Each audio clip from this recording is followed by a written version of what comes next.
All right, good evening. I see we have a full house tonight. Thank you for all attending.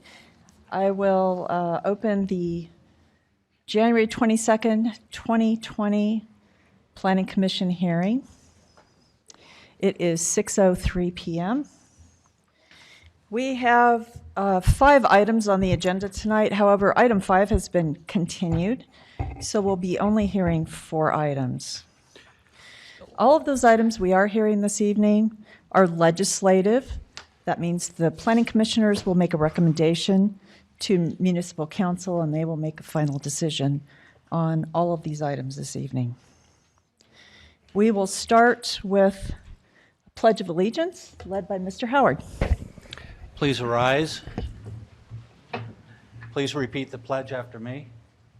I pledge allegiance to the flag of the United States of America and to the republic for which it stands, one nation, under God, indivisible, with liberty and justice for all. Thank you.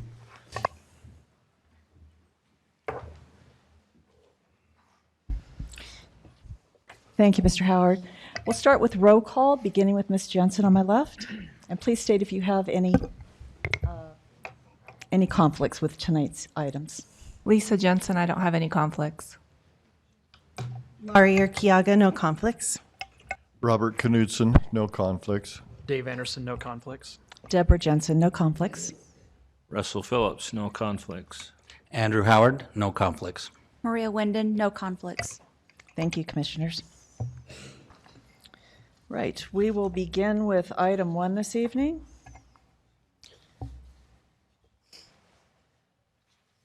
Item 1, Joe Brown requests an ordinance text amendment to section 14.44.050 to eliminate the floor area ratio restrictions for office park development in the research and business park zone. This is in the River Bottoms neighborhood, and Mr. Wright will present item 1. Thank you. So the applicant is requesting to make a change here in the city code. The section that would apply in this ordinance amendment is in the research business park zone, shown here in this pink color. The zone is only located in this one section in the city, up at the Riverwoods location in the River Bottoms neighborhood. The request is to remove the floor area ratio requirement for structures. And basically what the floor area ratio is it's a ratio between the lot size and the structure size. So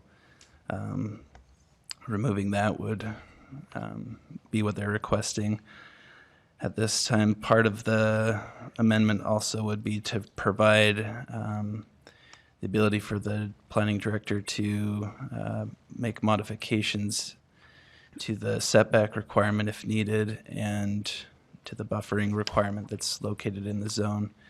So staff's reviewed this request and has looked at what kind of impacts that might have within the zone here. So you can see the area in blue is what they're requesting to remove, and then the text in red is what they'd be adding. Upon review of that, and the city attorney's recommendation was the part that the request to add, that we just take out paragraph 14's subsection A there, just because that section is a little bit of, there could be some potential there for that to be something that could get challenged. It's kind of an opportunity for there to be some arbitrary stuff there. So staff's recommendation in attachment number 2 would just to not add that into the code. So this version here is the one that staff's recommendation is for the planning commission to forward this version on to the municipal council. I think that's about all that this is doing. Like I said, the zone already has things in there that will help regulate how the layout and everything of a structure is, so the building height doesn't change. There's still open space requirements that would have to be met, and then those setbacks and those buffers are still within the zone. So the floor area ratio, we don't see that as something that has a major impact. There's only one other zone that we have in the city that even uses the floor area ratio as a part of that. So staff's comfortable with this version to make that amendment. If you have any questions, I'd be happy to answer those. Great, thank you. Any questions from the commissioners for Mr. Wright? All right, seeing none, I would invite the applicant to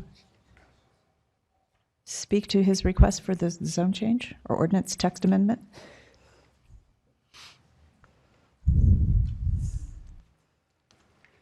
Joe Brown, thank you for your time tonight. I learned a long time ago when you hear the answer you like, you stop talking. So we agree with the staff's recommendation on the, obviously with making the change to the zone as part of just trying to continue to enhance the ability of what we can do in the zone and to attract more and more businesses is the point that we see for the change. Like the staff said, there are other restrictions, parking, heights, landscaping, buffers that all kind of dictate what you can put on the property. And so as we went through the zone, as we look at our property that we own in this zone, we felt it was appropriate to pull that out to continue to allow us to build the most efficient project possible on the site. So. Great, thank you. Commissioners, any questions for Mr. Brown? Mr. Howard? No, I was just going to say this, you had something that developed that caused you to submit this application. As we've been planning a development, we've been looking at that. And so that's one of the things that we looked at to say, does this allow us to really develop this or does this hinder us? And it does hinder some of the things we're looking at. So that's why we look to pull it out. And it's just in this particular zone, so. Yeah. Okay, thank you. Any other questions for Mr. Brown? All right, thank you very much. At this time, I'll open up item 1 to public comment. I'd like to invite the River Bottoms Neighborhood Chair, if he's present, to address item 1. Any other neighborhood chairs present who would like to speak to item 1? All right, seeing none, I'll proceed to community members. Any members of the community who would like to speak to item 1?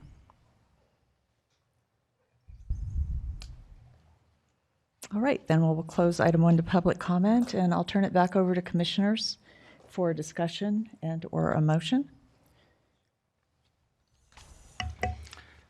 Madam Chair, I see no reason why we shouldn't proceed to submit a positive recommendation. Before we do that, I just wanted to clarify that there was no way that something undesirable could be opened up as a possibility that's not already allowed in there by changing the requirements. It seems like there was enough restrictions with the landscaping and the other requirements that it would still maintain the nature of the business park, correct? Yeah, that's our understanding as staff upon review, and I think there's sufficient other mechanisms within the existing ordinance that would Okay. regulate the It didn't look like it was almost a redundancy in the zone. Okay. My only other comment was concerning on page 5, buffer yard along Provo River. You're talking about planted, the last sentence, if planted with a mix of trees, grass, and shrubs, noise and other activities. And I would also add to that erosion control to prevent erosion of soils or other matters into the river and affecting water quality. That was the only comment I had. Otherwise, I think that there are adequate protections in place, both to buffer from adjacent uses and restrict height. So, any other comments, commissioners?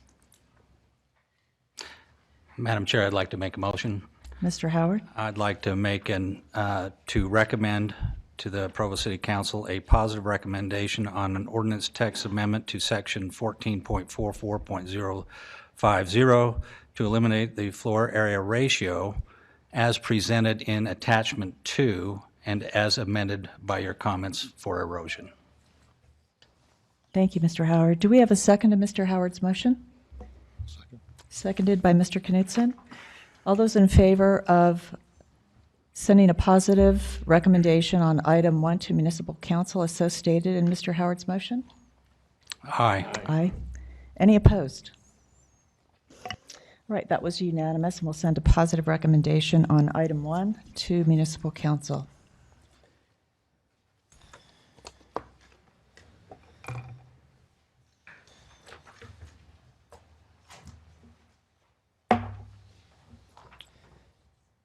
All right, before I read in item 2, I just made a list of some housekeeping items since we have a very large turnout this evening. I'm just going to read through those for the record. Number 1, this hearing of item 2 pertains only to a general plan amendment as stated in the agenda. This hearing is not concerned with zoning or project plans. Those might certainly be discussed as part of the ongoing process, but this is only about the general plan amendment. Number 2, I think it's important to call out that the commissioners who were unable to attend the first hearing on December 4th have reviewed the recording from the December 4th hearing and are fully up to speed on all the issues. Number 3, the planning commissioners in attendance this evening have received emails and written statements from the community prior to this hearing, both opposed to and in support of this general plan amendment. We don't need that these items be restated this evening. We've all read them incomplete and are fully aware of the contents. Number 4, as such, we propose that the hearing for item 2 be limited in the overall duration as follows. We would like to limit the applicant to 15 minutes of additional information as requested at the last hearing, and community comment will be in total limited to 45 minutes of additional information. So what we're trying to do is avoid restating what we discussed at the last hearing. If there's new information that pertains to this, that's what we would like to keep the topic to. We'll use the timer this evening to limit neighborhood chair comments to 5 minutes and community members to 3 minutes. And to maintain order and ensure that all those who would like to be heard are heard, we ask that applause be withheld as community members comment this evening. And I know that was something everyone had fun with at the last hearing, but it really does disrupt the hearing and prolong it. So we'd appreciate your consideration of that.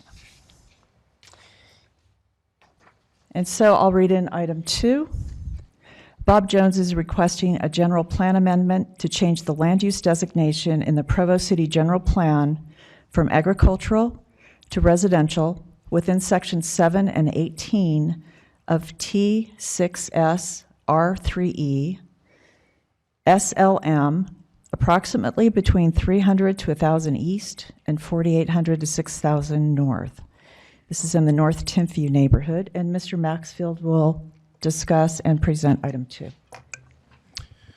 Thank you. As stated in your introduction from the introduction from the chair, this item was heard in the December meeting and then continued indefinitely. The direction from the council, from the commission, was to allow the applicant to prepare additional visual information and to address the amendment's relationship to the goals and policies of the general plan, and then to address the necessary and desirable wording that's contained in the plan's description of the agricultural designation. We would like to perhaps start off by, maybe because of the comments that were submitted, clarifying a little bit more what general plan and zoning are, and do that. Let me start first of all by clarifying, we see that on their Section 7 and 18 of T6S R3E. Those are surveying designations, Township 6 South, Range 3 East, that are land use measurements that actually originates for Utah, in this case from the southeast corner of Temple Square, where everything's measured from. And so you're basically 36 miles south, about 18 miles east of that point. So anyway, Getting back to what a general plan is and a zoning ordinance is, a general plan is really a policy statement that establishes the city's intent for future development within the city. They come up with goals they'd like to obtain, and then develop a land use map that reflects a lot of the land use pattern that will occur in that area. In this particular area, there's a designation for agricultural that exists. Now, some of this land is not within the boundaries of Provo City. I think there was some confusion from the last meeting also when we said is not in Provo City or we dealt with the city. There was an idea that some of this land is now owned by Provo City. The water tank area is, and that's the only piece that's around that. There's some area outside this Provo City owns, but there's no transferring of any government-owned land for development. This is all privately owned land that's involved with this request. The general plan, again, is allowed to extend beyond the boundaries of the city by state code. When you have an area within your annexation policy declaration, you can do a general plan for that area. Annexation policy declarations are required by state law for cities where they want to identify lands they may at some date in the future consider for annexation. This area is within an area identified as Area 6 on that annexation policy plan. So with those two things together and the general plan, again, remind everybody this land is not in the city. Not being in the city, there's no zone on it, or at least city zone on that. And so we can't rezone what's not there. It's not part of the city. The county does have a land use designation or a zone on the property, and that is TR5, Transitional Residential, a 5-acre minimum. However, there is an allowance within that county zone. The developer can do a planned development that, in meeting their standards and conditions that are required through their development process, could realize a density of up to 3 units per acre. And some of that's using developable land versus non-developable land, and gets into some other nuances. But again, that's on the county end of it. If it develops in the county, it develops under their ordinance.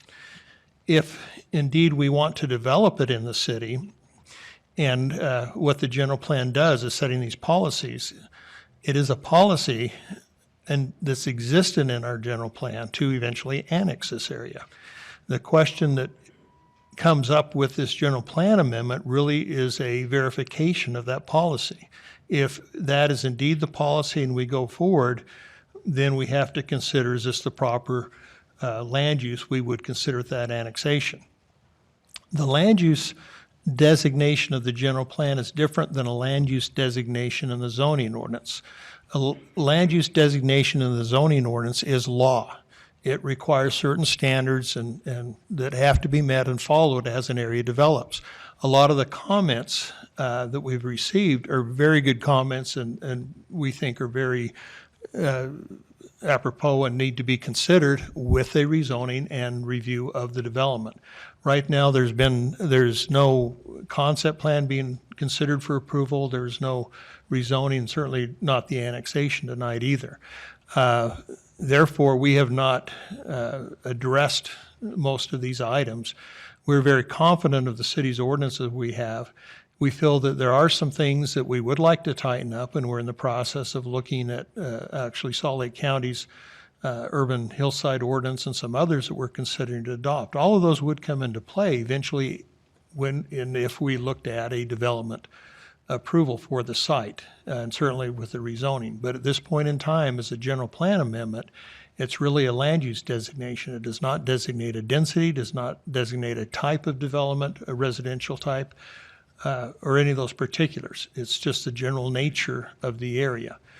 And so what we tried to present in the staff report was answering your request. The applicant will address the visuals.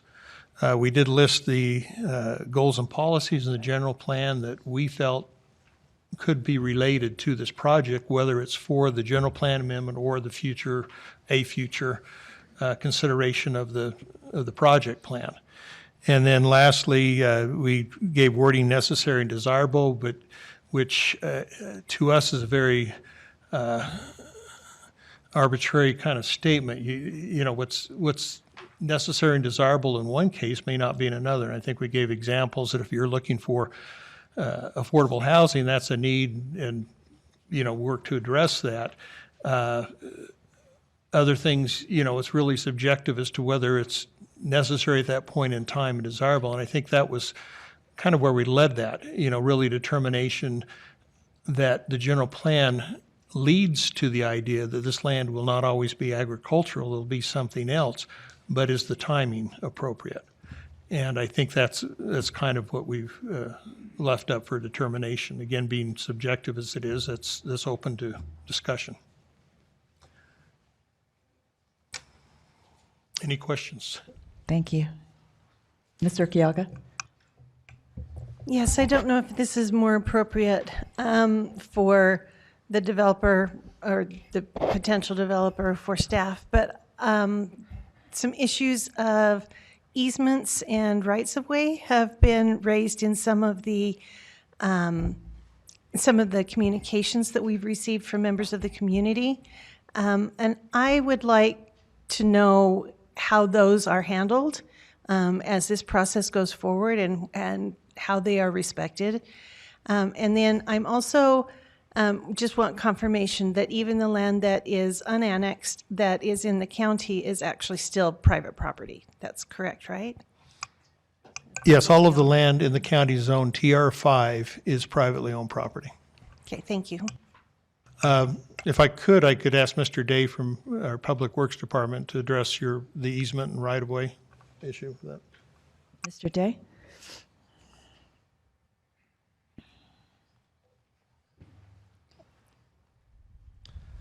David Day with Provo City Public Works. What was your specific question? With the existing easements and rights-of-way, how are those respected and preserved as part of this process, and what are the requirements? Yeah, so all existing easements and right-of-ways would be addressed. As a general plan, as Brian has explained, we wouldn't approach any of those at this point, but if things progressed, then we would address all of those specific issues with plats and other legal documents that would preserve any existing unless the private parties agreed to do something different. So is that what your question was, or? Yes. Okay, yeah, so really everyone has all the rights they currently have, and they won't ever lose those unless they're willing to negotiate different agreements. Now, city rights of way are normally dedicated to the city for public use, but there's currently none up there because it's not part of the city yet. So whatever is currently public use would be continued for public use unless an alternate route's agreed upon. So there's a lot of details in all of that, but that's the general nature. Thank you. Any other questions for staff? I have just one. I'm curious, I'm very familiar with that part of Provo, and I know there's livestock grazed in that area and kept. Do you know approximately what percentage of the land is currently utilized actively as agricultural, and what is really, maybe was agricultural in the past but is no longer farmed or ranged? I don't have a percentage. I can point it out on the map generally what they are. Areas outside, the most active areas you have are Scott Smith's farm up in this area where there's an orchard up in here. You have the Gillespie property underneath, which has some orchard. There is some old orchard area up here on the Smith family property, which is part of... Oh, okay. No, but that's an area that has a history, that had a history of farming and different things that way. The orchard uses, amazingly enough, you wouldn't think as you increased elevation, you would have orchards in those areas, but you do have a nice little microclimate that exists up in there that makes it work. And they are productive farms, and certainly there's no intent to do anything with those. They are also in an agricultural protection area, which is an area established within the county, under county basically governance. That restricts what can be done with those lands. The city could not force, for instance, those areas into the city. That happened several years previously where the Gillespie property did not want to annex, where everyone else had signed to annex. Because of that, we could not annex the property. At that time, the state did not allow us to leave an island or peninsula. State law changed where, through agreement with the city or county, or both together, we can do that now. So with the ag protection area, what would be required is for the owner to take that land out of ag protection, which there is a process to do that, which is an allowable process. It doesn't really take a lot. It's just them asking. But at the same time, it puts the burden on us to make sure the existing ag areas are protected and continue to be protected, even as the zones change or anything else happens next to them. We would still have to take that into consideration and do things to minimize any impact on those areas. Great. That's very helpful because I know we went through a similar exercise on the west side when we were trying to determine land use, future land use on the west side. I had one other question, and then I'll go to Ms. Winden. I know that this is like baby step one in a long process. Could you just, I think it would help everyone at the table here and also in the audience to understand what the whole process is and the kind of timeline that would be pretty typical. I apologize. I probably could have included that in the intro there. As baby step one, it's a general plan amendment. What we're trying to do is take this to the council and have them act on your recommendation. And it basically is to reconfirm what the general plan currently is, more in the intense or the desirability of the future land use for the property. Again, in looking at it, the way the ordinance is written with the amendment, right, or with the, I apologize, with the land use designation of agricultural right now, there's a process for having that change and go forward. And so that's in place as a process. It's an amendment, but not in the same sense you're totally throwing one out and putting something else in it. You're following what would be done. Now, once it goes to the council, they are the ones, the legislative body, this either adopts or readopts or gets rid of the current policy. Once that is done, if they get rid of it, then basically the property would be free to go develop in the county. If they confirm it, then they would go through the process of that we would hear is altogether would be an annexation request, a rezoning request, and that's where the zoning comes in, that gives it a designated zone, which will give the densities, the development types, other things that occur within that area, and then the concept plan for the project.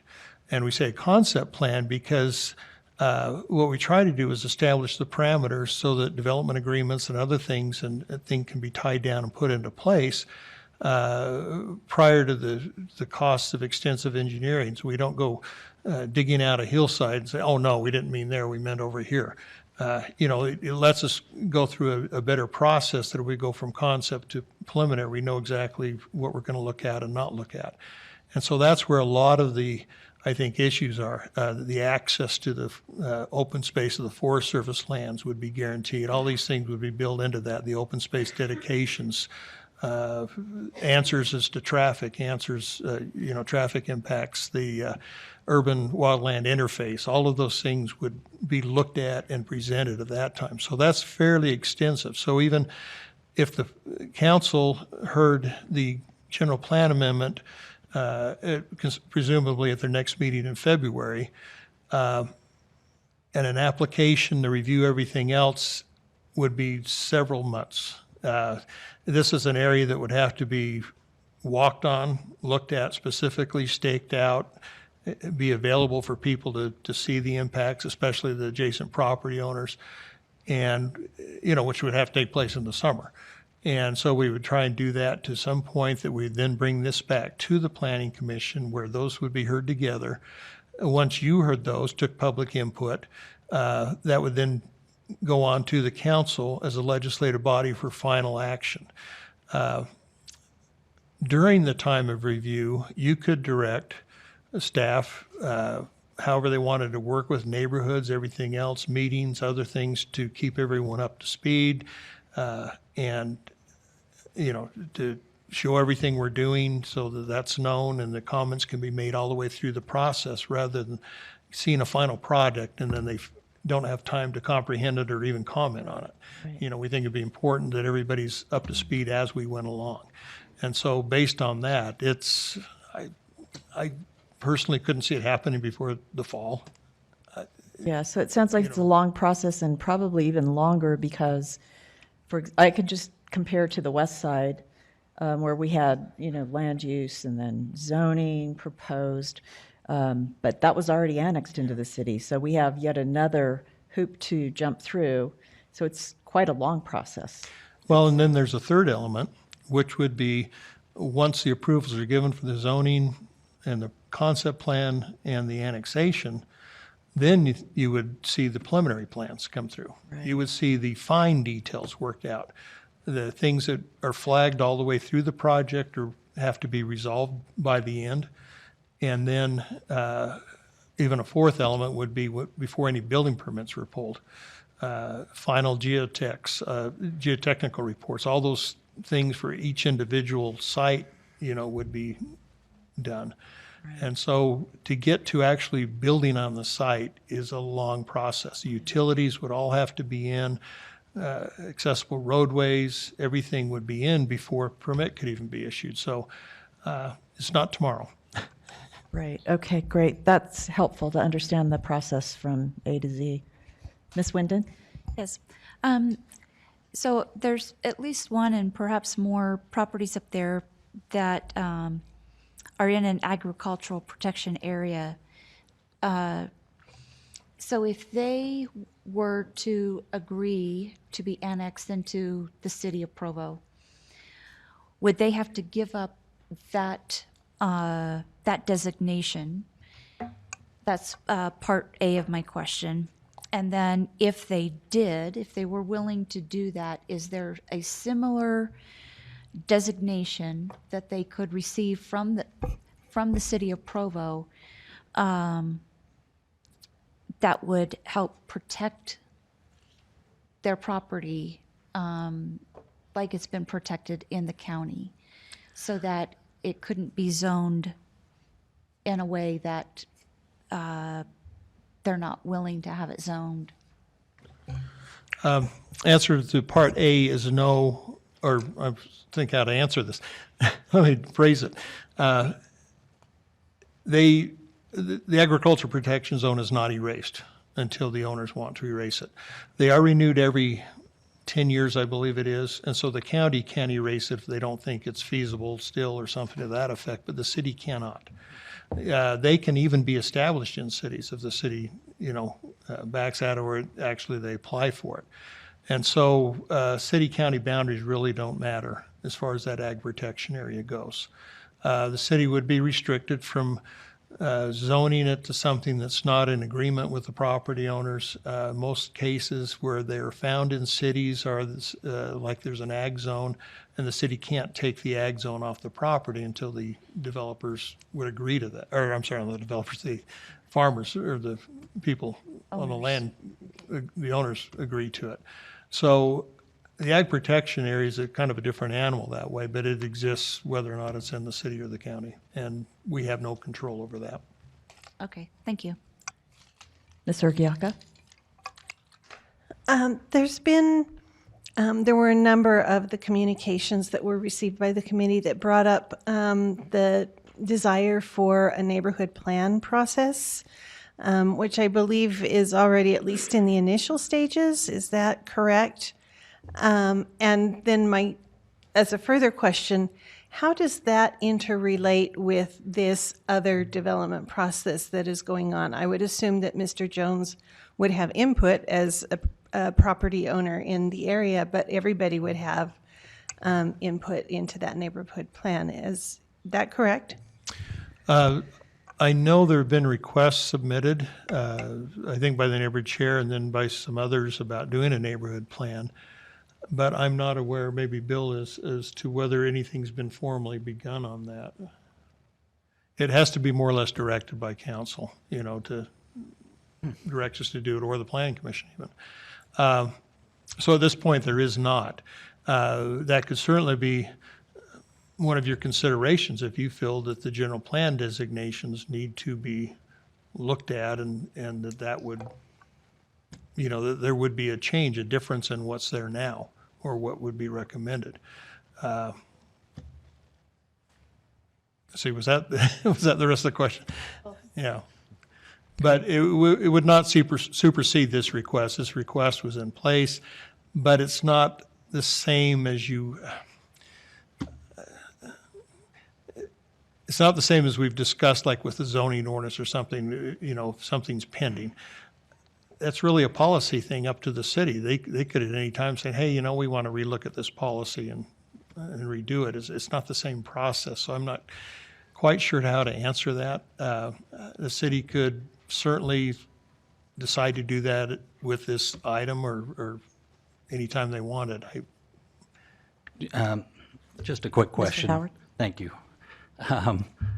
In reviewing the last meeting's video, there's a statement that there are 11 property owners affected. I take it the 2 are the ones in the yellow and then 9 are inside those dotted lines? Yeah, there are 11 properties, only 2 real property owners. Okay. The Grow properties are 2 different names on them, but they're both Grow family. And so it's 11 properties. The 2 Grow properties are that crosshatched area. Any other questions for staff? All right, thank you. Okay, I'd like to invite Mr. Jones up to address any of the items that he was asked to provide from the last hearing and any other additional information. Bob Jones, 5600 North Canyon Road. How's everybody? Great, thank you. Good. Here, we have a little presentation for you. Let's get it set up. And you ready, Andy? Go to number 2. Okay, this is what we've proposed as an overall project. Hang on.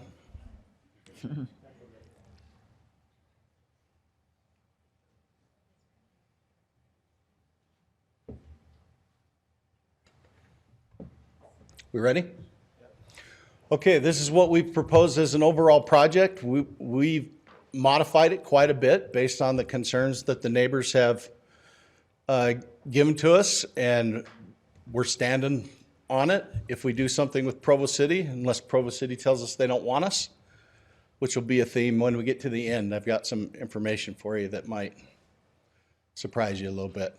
Okay, next one, Andy. This is the hillside that we're talking about, and you asked us to generate some homes on it and show you how it works. This is a university in North Canyon, and those are the computer-generated houses that you see there. That's what you'd see. We actually had to take our view out to University because you couldn't see anything from North Canyon Road. Okay? That's the piece that's owned by Provo. We're sorry that there are houses on it. They just went a little too far and we didn't have time to change it. And there's our view into the valley. Let's go to the next one, Andy. Okay, now, so we thought maybe we'd give you a live shot, so we went out and bought a drone. And this is a view of Jack Rhodes' house from North Canyon Road. Go ahead, Andy. Okay, so here we go. You can just kind of barely see it there. That would be lower than any house that we'd be putting on the site. And you go kind of up through the hills. Now we're up about, what, 40, 50 feet, Andy? Okay, there we go, close. And there's the view. Now, as you're panning through that, you see lots of flat spaces. And we'll talk about that a little further as we go into it. But that's what it looks like from North Canyon Road, which was the main thing you asked me to show you. Next one, Andy. This is Ember. This is where the orchard's burnt out. Go ahead. Okay. So there are no trees. There is no farming activity. It just sits there with a bunch of blackened little tree roots. And this is where we're proposing that the road come up. Thanks to the generous working relationship we have with the Grows. And this is our, we're starting to get up. Here we go. Now he's spinning around. There's Ember again. The Gillespie's is just over that little hill there. There's our view. We are taking reservations on lots for the people who love the view. Contact me after. Go ahead, Andy. Woodlands 1, so we have 5 subdivisions in here. Woodlands 1 is right next to Ember. It's just on the, to the east of it.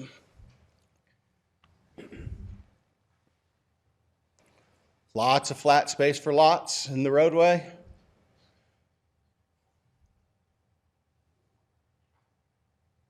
And then this right to the left top, well, that's all right. That's not our property. So now we're coming across, that's where the road ends and we go into Woodlands 3. Go ahead, Andy, next one. Woodlands 2 is right there behind the Rhodes' house.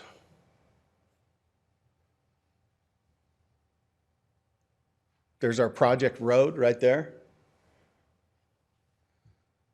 And that's the first level of houses. So we gave you a good shot from North Canyon to the Rhodes' house. So that gives you an idea of what you'll be looking at there.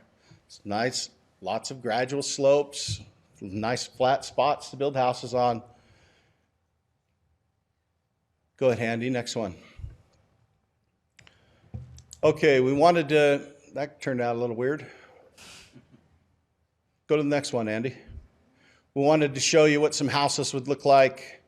This is actually a house that's made a reservation on lot 55, right behind the Rhodes' house on that first road that we showed you. Next one, Andy.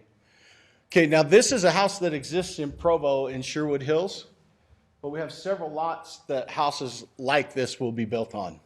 So we just wanted to, we've got several big lots, you know, a couple acres, acre and a half. Next one, Andy. Now, this is actually a neighborhood chair, Richard Platt's house, and we just shot it because it illustrates how you go from an upper level down to a lower level, using the foundation of the house to make that elevation change. And that's a house in Sherwood Hills also. Go ahead, Andy, next one. Woodlands 3. I think they get the idea on these. Go to the, lots of flat spaces. Go to the next one, Andy. This is a really easy site to develop. Cascade is right here in this gully here. That's our clubhouse and some single-family condos and some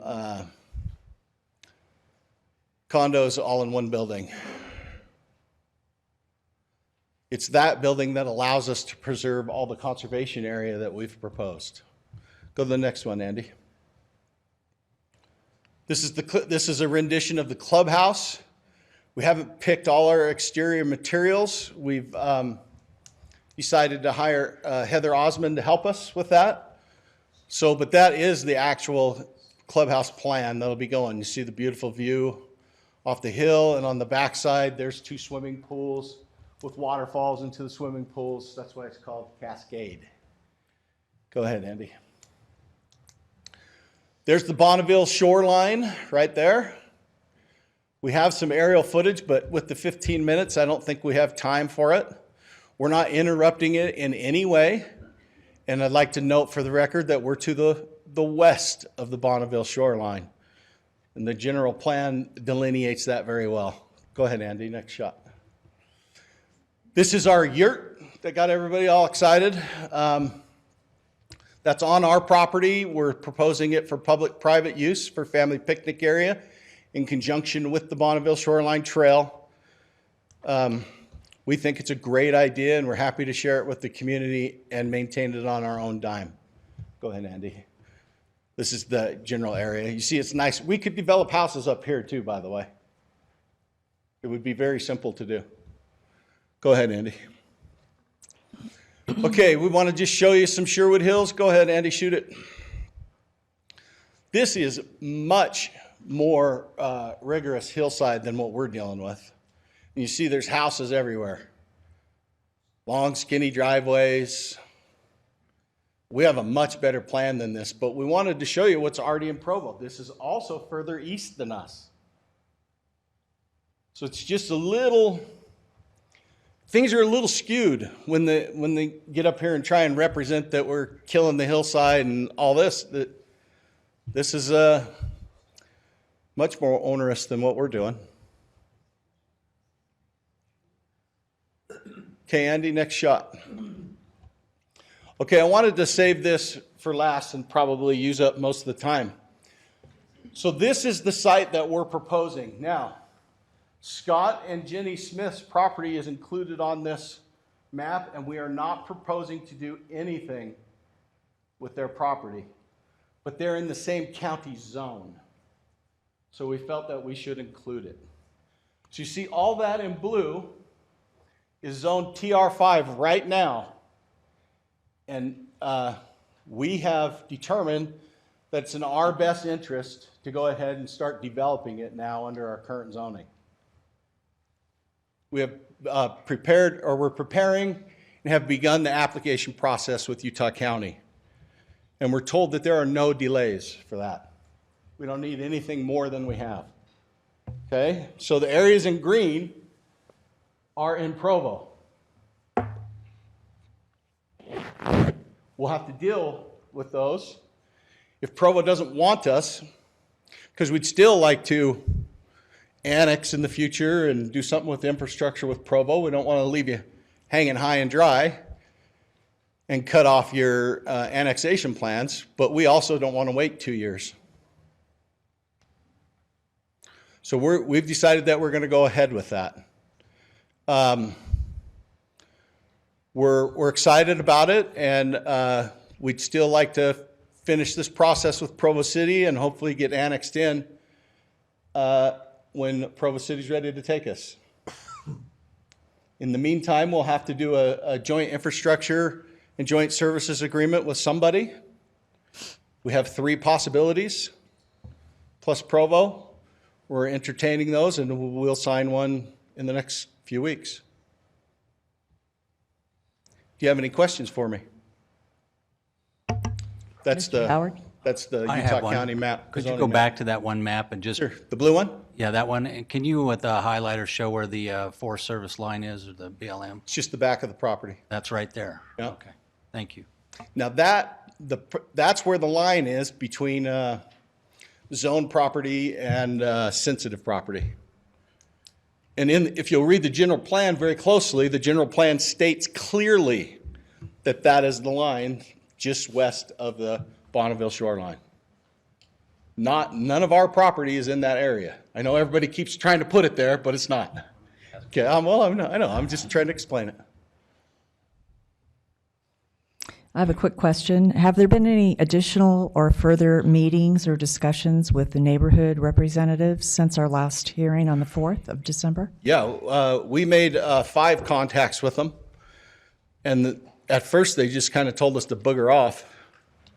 But I finally talked Craig Christensen into having a meeting, and him and Kay were there. We talked about these things. That meeting was part of what urged me to go start the process with Utah County. Everybody keeps telling us we're trying to rezone the property. Well, no, we're not. I bought the property because it's already zoned. We would like to be in Provo. We'd like to be part of Provo, but we're not going to downzone it we're not going to downzone it from where it is. We're allowed 3 units an acre. We're allowed 3-story buildings. We're allowed multi-unit buildings. Shoot, I could put a sewer plant in there, according to the zoning. So we intend to have that zoning. Now, the green pieces are zoned in Provo, and they're zoned agricultural, and we're allowed to have a unit every 5 acres. We wouldn't really be interested in that zoning. If we're going to annex to Provo, we would most likely insist, in a very nice, polite way, that those be changed to the same zoning as the blue. Thank you. Any other questions? Can you point out with the pointer where the Smith and Gillespie properties are? Smith's is right there, Brian? top left corner, and there's Gillespie's.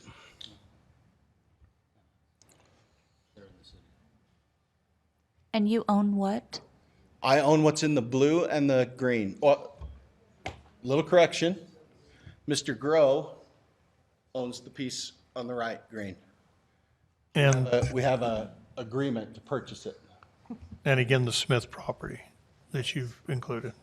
The Smith property is in the blue area.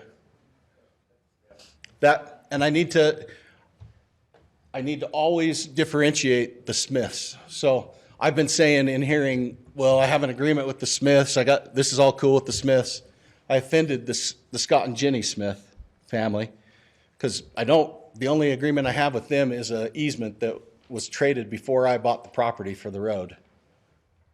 And an easement up to where they might put a water tank. But we don't have any other agreements with Scott and Jenny Smith.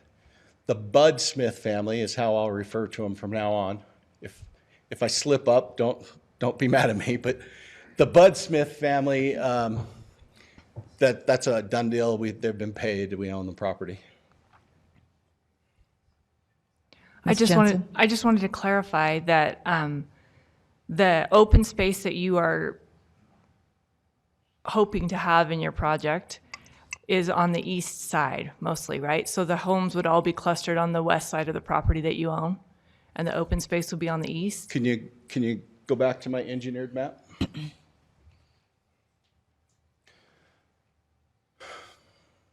I also remember seeing some on the south end where the yurt was. See, there's green space, the conservation easement, as we've been calling it, because that's a legal holding place for property so that some developer can't come down the road and rezone it. It's kind of scattered throughout each of the 5 subdivision has some conservation easement in it. But it looked like the majority. The biggest portion is in the center to the east. Okay, that's what I was. Putting the little public-private pond and yurt and picnic area, some planted trees. So it wouldn't be a buffer between you and the existing neighborhood, but it would be perhaps higher up in elevation. So visually, it would still look like it looks right now. Yeah, with Or a like it looks pond like and now. some picnic tables and a little more trails. Any other questions, commissioners?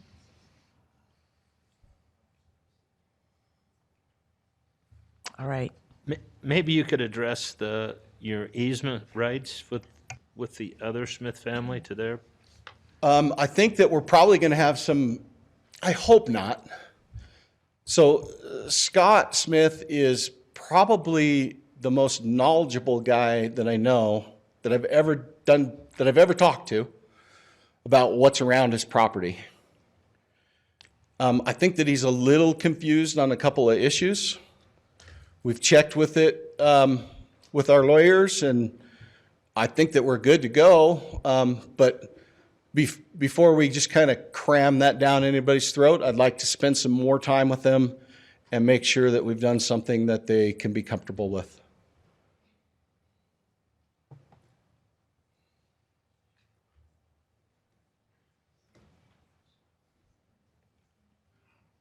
Any other questions? All right, thank you. Okay. Right, at this time, we will begin the public comment portion of the hearing on item 2, and I'd like to invite the neighborhood chair to address item 2.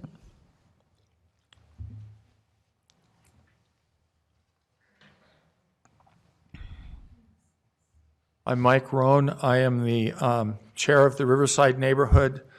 Bonnie Morrow is out of town on a previously scheduled business trip, and she called me this afternoon and asked me to fill in for her.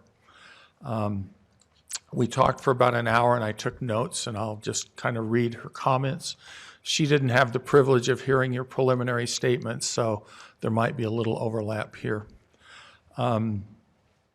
She wanted to mention that she and the other Northeast area neighborhood chairs have spent countless hours on this project in meetings, meeting with the neighbors individually, collectively, holding neighborhood meetings, meeting with the developer, city staff, walking the property. In fact, there was a 3-hour meeting this past weekend with a number of neighbors.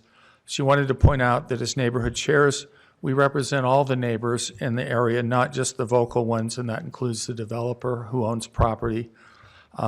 She encouraged the commissioners to stay focused on the specific issue at hand and not get sidetracked on a lot of these other issues. She wanted to make sure that in dealing with this, we're able to separate real issues and facts from those that are more emotional and maybe inaccuracies in what's presented. She also mentioned that the property owners have legal rights to develop their property and utilize it as long as it complies with the various municipal ordinances. And over the last several months, the developers had multiple meetings with neighbors, both individually and collectively, and has made a number of concessions as it relates to the property and the development, which have been covered previously as well. At one point, the developer even offered to sell the property to those who want to keep it all as it is now. And as far as we're aware, there have been no takers on that offer. She also mentioned that Provo City would benefit substantially from the enhanced property tax revenue that this would generate.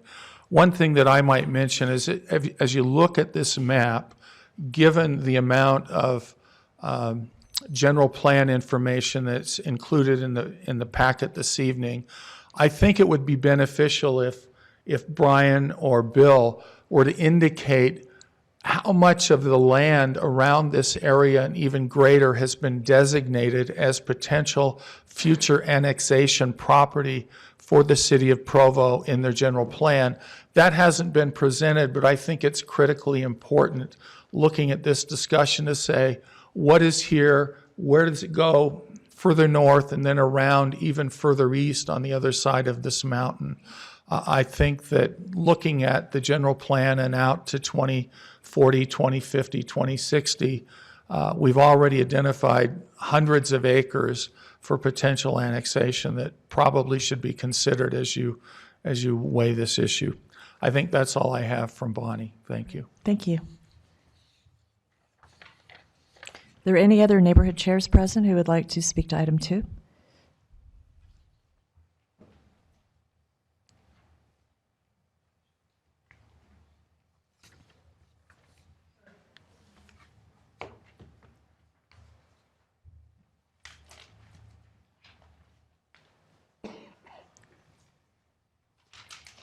I'm Sharon Memmott. I'm the Northeast Area Vice Chair and the chair of the, Vice Chair also of the Edgemont neighborhood.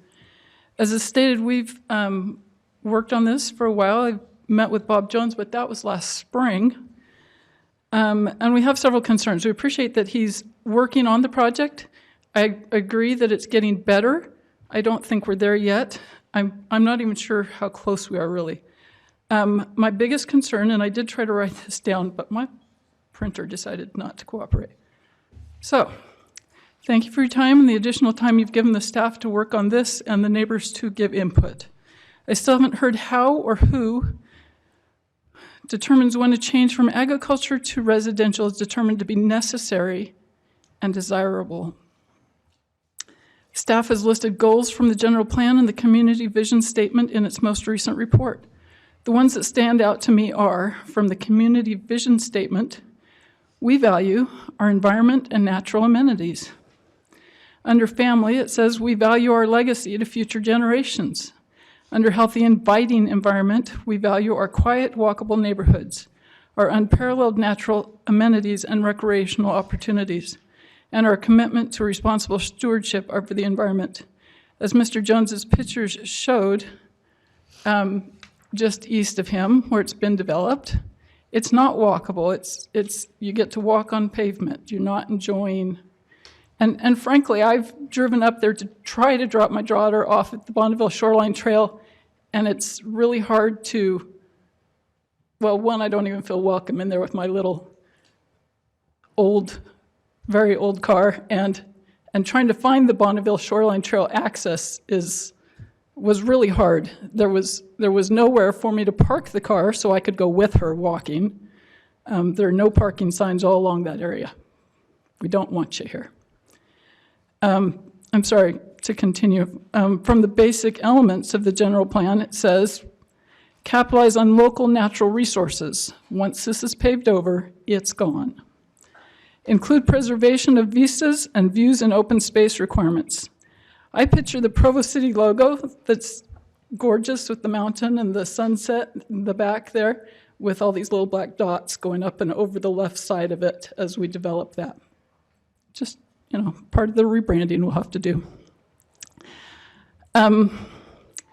Work effectively as a city and with other governmental agencies and private organizations to protect, preserve, and restore its natural resources in the surrounding mountains, canyons, foothills, wetlands, shorelines, riverbanks, and associated wildlife corridor, agricultural lands, and in all city parks, and develop a citywide culture of proactive stewardship to preserve the ecological integrity of these resources.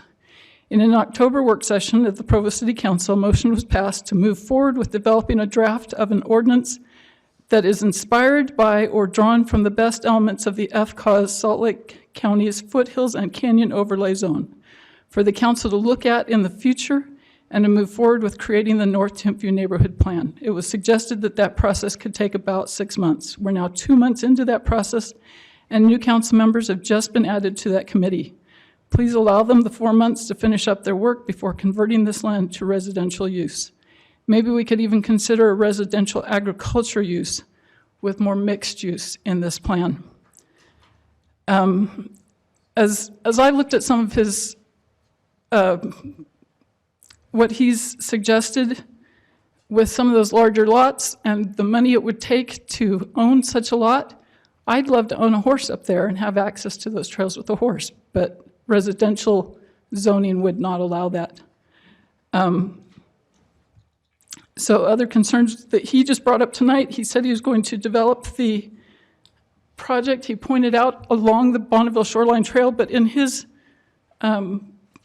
marketing, it says exclusively for the use of the neighborhood association. So those are just some of our concerns. So we'd request that you don't move forward with this. We know it's just the beginning of the process, but I would hope that Provo City would move on with the creating the FCAUS, whatever we call it in our code, but the FCAUS and a better North Timpview plan before we go forward. Thank you. Thank you. Are there any other neighborhood chairs who would like to address item 2?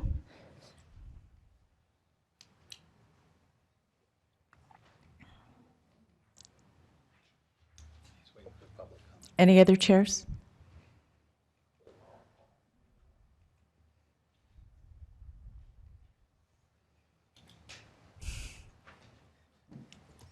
Evening. Paul Evans, live in Provo in the Pleasant View neighborhood, and I would just point out that it's been a very long time since we've moved the project forward, and as the developer displayed tonight, exactly what the kind of project plans were in place. And it's been a long time since we've changed the general plan without also having the zone and the project plan in place at the same time. So, because if we take the step forward to change the general plan now, then it looks like, yes, the project plan was shown. That looks like something that's acceptable for Provo. And so we ought to consider very carefully changing the general plan without knowing specifically what's going to go in there. You know, he has the opportunity to develop his property as he's purchased it. There's nothing that's preventing from that. He has the zoning from the county and the agricultural zoning from Provo City on his properties. He's certainly able to develop that as is allowed under those areas. If we change the general plan at this point in time, it looks like you're giving a positive feedback to his overall project that he spent a lot of time displaying to you tonight. So I'd recommend that you send forth a denial recommendation to the municipal council and just say, once we have everything all together, let's do it all at one time when we can fully see what's going on rather than feel like we're being piecemealed. So thank you. Thank you, Mr. Evans. Any other neighborhood chairs present who would like to speak to item 2? All right, seeing none, we will begin with the general public comment. And again, I ask you to please state your name for the record, your address, and you are limited to 3 minutes, and we will start the timer. Hi, my name is Joanna Ludlow. I live at 12 East, 2050 North. I'm in the Pleasant View neighborhood. I just want to say, when we moved to Provo, we were thoroughly disappointed with the selection of housing available. Everything was old and outdated. We ended up buying a house that needed tens of thousands of dollars of work. We've literally not stopped fixing that house for 4 years. We would have loved to live in Provo. We moved all the way from Texas to live in Provo. Not Eagle Mountain, not Spanish Fork. We want to live in Provo because we love it. And we want to go to the BYU games. We want to be close to the stadium. We live 1 block from the stadium. We love it. But we want to stay in Provo. No joke. We have been working on our house for years, not improving it, fixing it. The opportunity to have a new house, a dream house, a house where we can just rest from remodeling for a few minutes is a dream. That's a dream. The only people that are going to be living here have worked their butts off to live here. You know, they've worked. Let me give you an example. My brother, Aaron, he was an Army doctor for 20 years, and he moved to Provo to retire. He loves BYU. They bought a home, a large home, which is really similar to these, and it has been under construction for 2 years now, and they have kids from age 20 down to age 3. And that they've been living in a home under construction for years because there was nothing new that they could buy. I sat down with Bob, and I drilled him. He took me on that mountain. He showed me what was on there. You can't even see the neighborhood from Canyon Road. You can barely see it from University, what's going to be there. It's not going to change the way it looks. I don't know if you've looked lately, but it is ugly and brown. And there's going to be trees. It's going to be green. It's going to be more beautiful than it is now. And he's like, we're going to have very strict landscaping rules, and he is very meticulous. He has addressed every issue. He's trying really hard to make sure that it is beautiful. He told us of the orchard, which is up there. He said the gentleman, he's older, he can barely get to it. It's not accessible. He has to take a 4-wheeler. He's getting older. It'll be more accessible for him to get to his orchard to take care of it because there'll be roads there. You can't even travel those roads right now. They're all covered in snow. It's dangerous. You can't even drive up there, really. But I just want to point out a few things. First of all, I want you to know that Bob is a very down-to-earth guy. He's not trying to do something crazy and outrageous. He just wants to create a beautiful place for people to live, single-family homes, and a place for people to retire in condos where they can have an amazing view. The only reason I agreed to move to Provo is so I could have, if I would get ski tickets. Okay? That was my stipulation if I moved to Provo. When I stand on Back Mountain of Sundance and I see that amazing view, I am so grateful they didn't wait to develop that land and change the view so I could enjoy skiing. Thank you. Thank you. Could we have the timer displayed on the board, please? Thank you. Hi, I'm Scott G. Smith, lifelong resident of the Northeast Provo area. In the early 1850s, my ancestors homesteaded the north end of what is now the North Tempe neighborhood.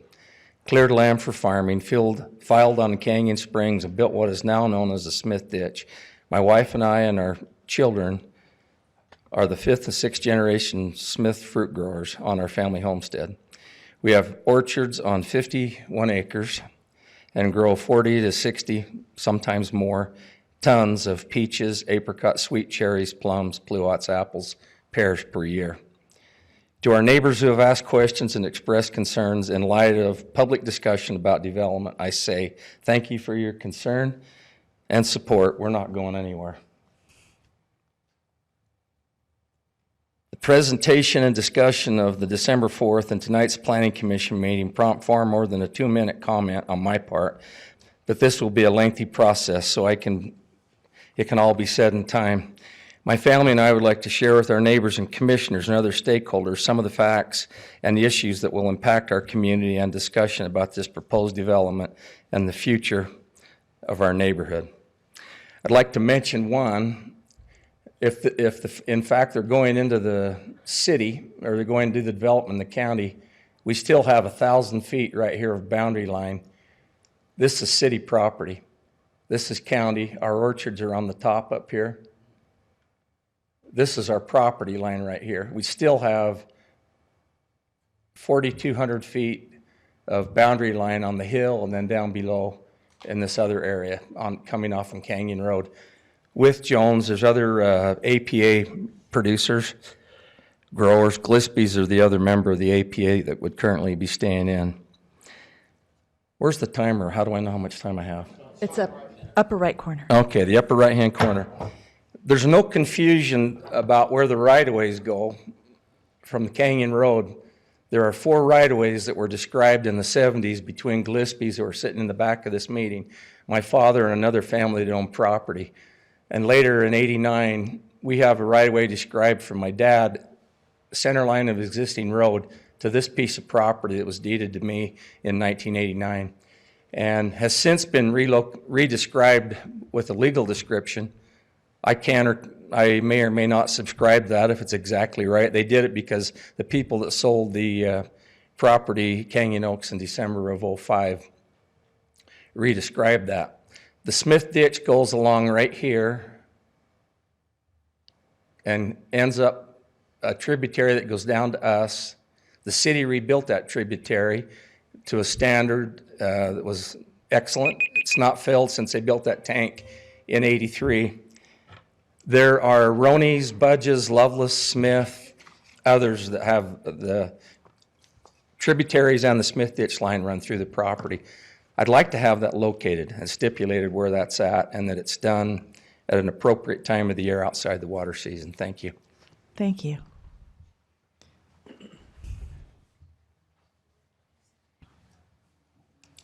Good evening. I'm Scott Smith Jr. I've lived in Provo most of my life, Utah County for all of it. I currently have a full-time career in tech, but my heart is here with the family business. I'm spend most of the year helping with I'm the one with the strong back, and so I'm doing a lot of the help with during the off season, working at the market and keeping the Smith Ditch irrigation line in working order. My kids are 7th generation and represent the next 60 years in this Smith Provo tradition. I tell you that to give context to that I am grateful that Provo City understands the value of agriculture to our community.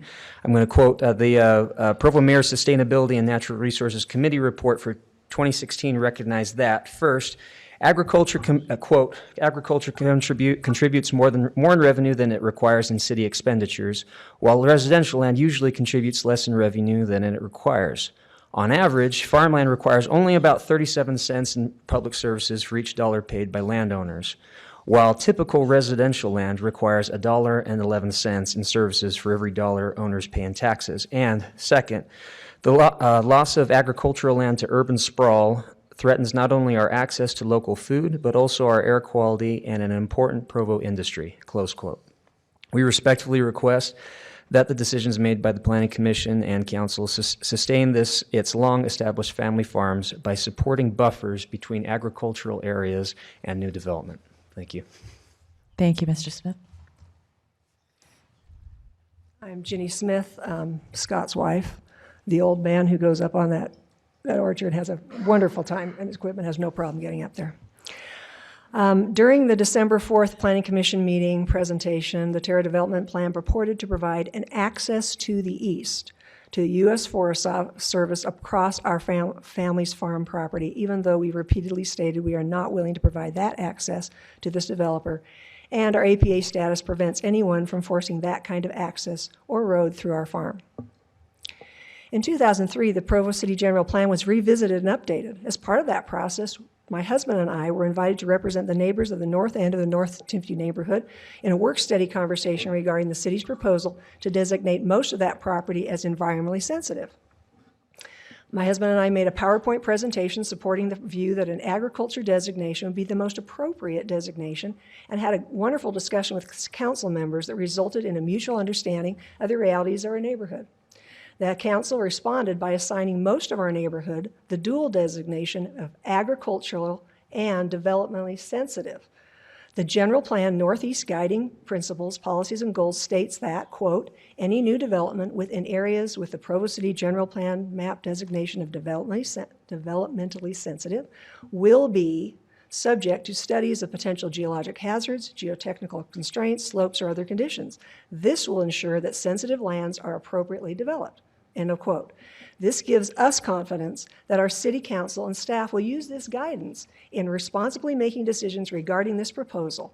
We and other neighbors are anxious to be part of that public discussion. Thank you.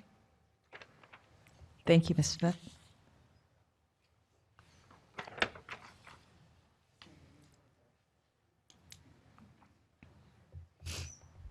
Good evening. My name is Alice Smith Overson. I am the daughter of Scott and Jenny Smith. I grew up on Canyon Road. I'm very familiar with the area. I no longer live on Canyon Road, but I work full-time with my parents on our family farm. In 2004, a group of our neighbors applied for and received an agricultural protection area designation per Utah Code 17-41 for 117 acres of their property to protect and preserve their agricultural rights from future development, shaded orange on the map. So it'll be, I don't have the map. Oh, sorry, thank you. Where am I looking? All the orange, right here. All of our family's 50-plus acres belong to that APA. Terrace shares approximately 4,200 feet of border with our property and farming operation, and another 1,800 feet or so with other property in the APA. I know that you have previously received information detailing the APA law, so I won't go into further detail about that information. Because of the APA, it is clear that a robust discussion is needed regarding the following. 1, the purpose of the current agriculture designation on the general plan. 2, the value of longstanding and future agriculture activity in our neighborhood. 3, the impact of the APA designation on the properties included in it and on the development of neighboring properties. And 4, how Provo City can guide a development process that protects agriculture from the encroachment of a development. Thank you. Thank you.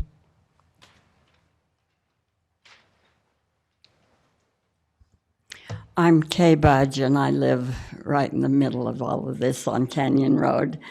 And my family and I feel that there are a lot of unanswered questions. For one thing, we're concerned about the handling of the Smith Ditch irrigation system. We've been told by Mr. Jones that he's going to put in a much better system and that we will be very happy with it. This is easy to say, but what does it mean? We would like to know that. Does he have a plan for the irrigation system? Will he share his ideas for his improvements to the Smith Ditch? We're also curious about the following items. What kind of pipe and fittings are they going to use? Where is it going to run through the proposed construction? Is it going to be engineered so we have the right elevation changes everywhere to get the pressure we need for irrigating? What kind of connection will be in the line to draw the water out of the line for irrigating? Who's going to be responsible for maintaining the line during the coming years? Will there be a right-of-way along the line wide enough for access to make needed repairs? Also, I'd like to add a little more. We're also concerned about the traffic flow on Canyon Road. If it's necessary to widen Canyon Road between the two proposed roads coming down off the hill, who pays for the following? Property taken, the trees removed, fences that will need to be moved, irrigation lines that will also need to be moved, any other expenses that would be unnecessary otherwise.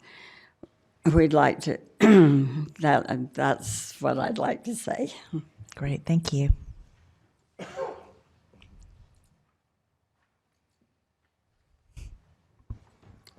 All right, I'm Michael Oberson, son-in-law to the Smiths, Provo resident. We live in Sunset neighborhood, I guess. I met and married into the Smith family when I was pursuing my horticultural degree at Utah State University. All that I learned in school, practiced in my work in the landscaping industry, and experiencing while working in the orchard, it all circles around the importance of creating and maintaining balance in a system. One of the things that we've learned about farming next to the U.S. Forest Service is the great need to consider each change we make to ensure that we're not throwing something out of whack in the greater habitat. We work diligently to maintain balance in the orchard and to work with nature.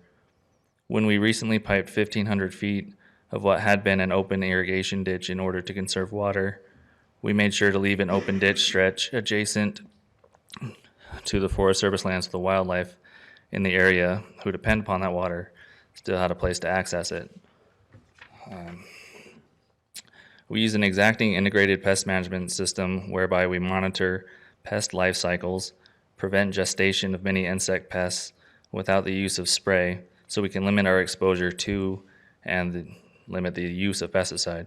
This allows us to utilize mostly organic tree care methods and still produce a top quality fruit product. It requires precise monitoring and exacting practices with careful mitigation for environmental factors and beneficial insects. We know that we have created balance in the orchard because the populations of our most beneficial insects, ladybugs and native bees, are thriving year to year. We've all seen the long-term challenges created when a foreign element is simply placed in a balanced environment. The well-meaning introduction of the carp to Utah Lake to provide food for early settlers destroyed the balanced ecosystem of Utah Lake over time and nearly obliterated the June sucker and other native species. As change is considered in the balanced environment of our neighborhood, we encourage decision makers like yourselves to make careful consideration of the consequences of change to its flora, fauna, earth, people, and systems. Intentionally plan with a long-term view and direct mitigation to maintain balance in this unique corner of Provo City. Thank you. Thank you, Mr. Everson.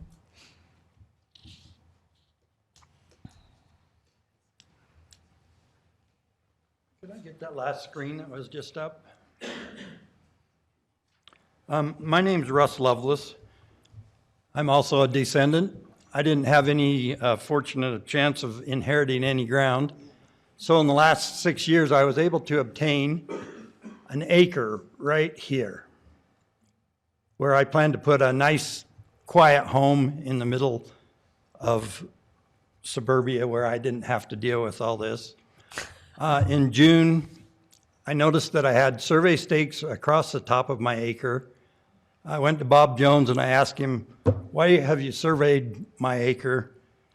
He said he would move his survey stakes, no problem, but he would like to buy that ground for me. So as you see right here, I'm shaking. That's not because I have Parkinson's, it's because of my adrenaline right now. So in June, I talked to Bob. I was convinced that it would be better for the Terra and the development to go ahead and sell that acre to him. My first payment was due in November. It didn't come through and I took that back. So I wanted to just make a statement that that nice transition on that road there is not there because that acre is, I've had to take my acre back. So my point is, I don't think that anybody has even mention this public infrastructure that has been proposed.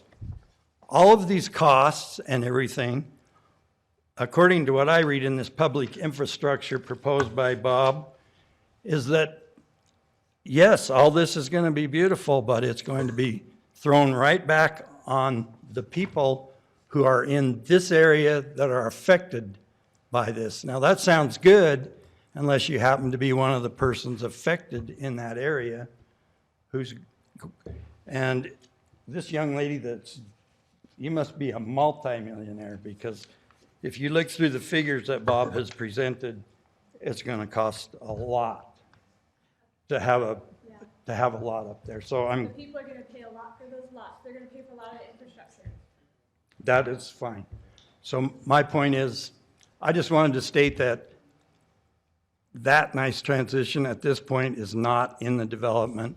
My name has showed up on some of the endorsements, and under this public infrastructure development program, I would really like to have my name taken off the endorsements that has been put on, because I can't afford to live in my own homestead area. So that's all I have to say. Thank you, Mr. Lovelace. You'll have an opportunity at the end of the public sector.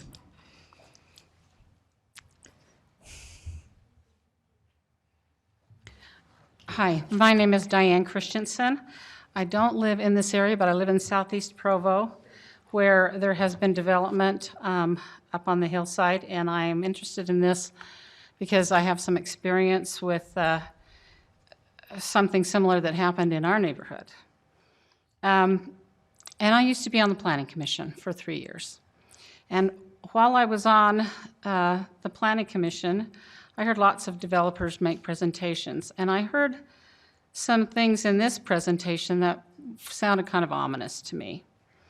One is that the developer is just going for an amendment to the general plan, and yet he presents it as an entire package with the zone change project plan and even an invitation to reserve a place in his development. And I agree with the comment that was made that if you approve this, it looks like you're approving the whole kit and caboodle. There is also an implication that you have no choice as Planning Commission but to make this amendment to the general plan, and you certainly do have a choice. Also, there was conspicuously absent was any mention of the designation of developmentally sensitive lands. That designation was never understood by me when I was on the Planning Commission as a convenient description for developers of the hoops they need to jump through before they can develop. Indeed, as described in our own general plan, developmentally sensitive designation is because the land at this altitude has been determined to have a greater incidence of poor stability for construction due to soils, slopes, and faulting. Capabilities for providing fire control, water, and other services above the 5,200-foot level are also development impediments. Access to these areas is very limited, and new roads are difficult to construct due to grade limitations and poor soil stability. And there's about 15 pages of what I want to say. There's about 15 pages in our general plan and also in our city code that have to do with developmentally sensitive lands. It's important for a reason. In southeast Provo, we have had development a little higher than it should have been. As a result, we had flooding, we've had roads that cracked, we've had foundations that have cracked. It has not been a success. And so our example, I hope, will be instructive, and I think it was a mistake to have developed as far up as was allowed because of the natural impediments. And so I'd just like to leave that with you. Thank you. Thank you, Ms. Christensen.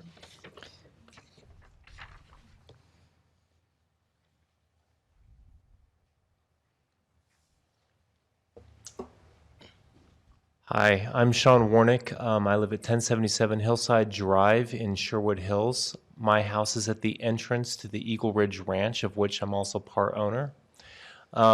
We moved to this neighborhood 15 years ago because of its agricultural designation on the ranch and just beyond. The horse lands there and being able to ride out was attractive to us. We just moved from Boston, and we're really interested in embracing Utah and all that Utah offers.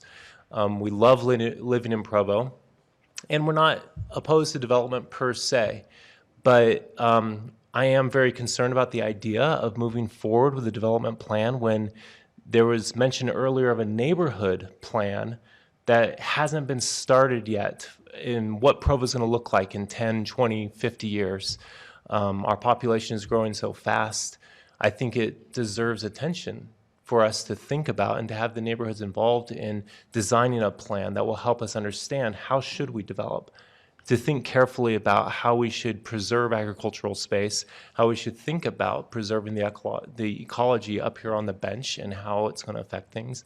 And it just makes sense to me that we shouldn't rush into things, that we should first develop a neighborhood plan, let the neighborhood comment on it, talk about it, design it together, and then work with developers to see how we should go about developing it. It seems like we've got the cart before the horse, and I'm concerned. I would encourage you to pause on this, not change any agricultural designation until we've had time, or the Planning Commission has had time to put together the neighborhood plan the way that was discussed before. Thank you. Thank you. Hello again. I'm Angela Marek, resident of Provo. I just come tonight as a really concerned citizen of Provo City and Utah County. It appears to me that the jury is out tonight on how to interpret general plan use. The question is which parts of our city's core values are going to be valued and recognized and acted upon going forward. Before you, in the staff notes, which I've read for tonight's meeting, are many elements of our core values and visions for our city. And I submit to each of you that development of agricultural and sensitive and critical environmental lands cannot be a best practice to fulfill the city's basic elements outlined before you. The preservation of our foothills needs to be valued enough to act on it and preserve it. And many residents of this city have also expressed similar sentiments. And I hope that the jury does not find that preservation of our foothills and canyons is no longer needed and outdated. And I hope that you find that it is important to maintain and leave open wild space for our city and county residents and for all visitors who come to this area. And I urge you, as a fellow resident of Provo, to not entertain any changes or land use changes until the city has defined and set a code of foothill preservation ordinance that will act as a guiding tool going forward in preserving this precious commodity. Thank you. Thank you.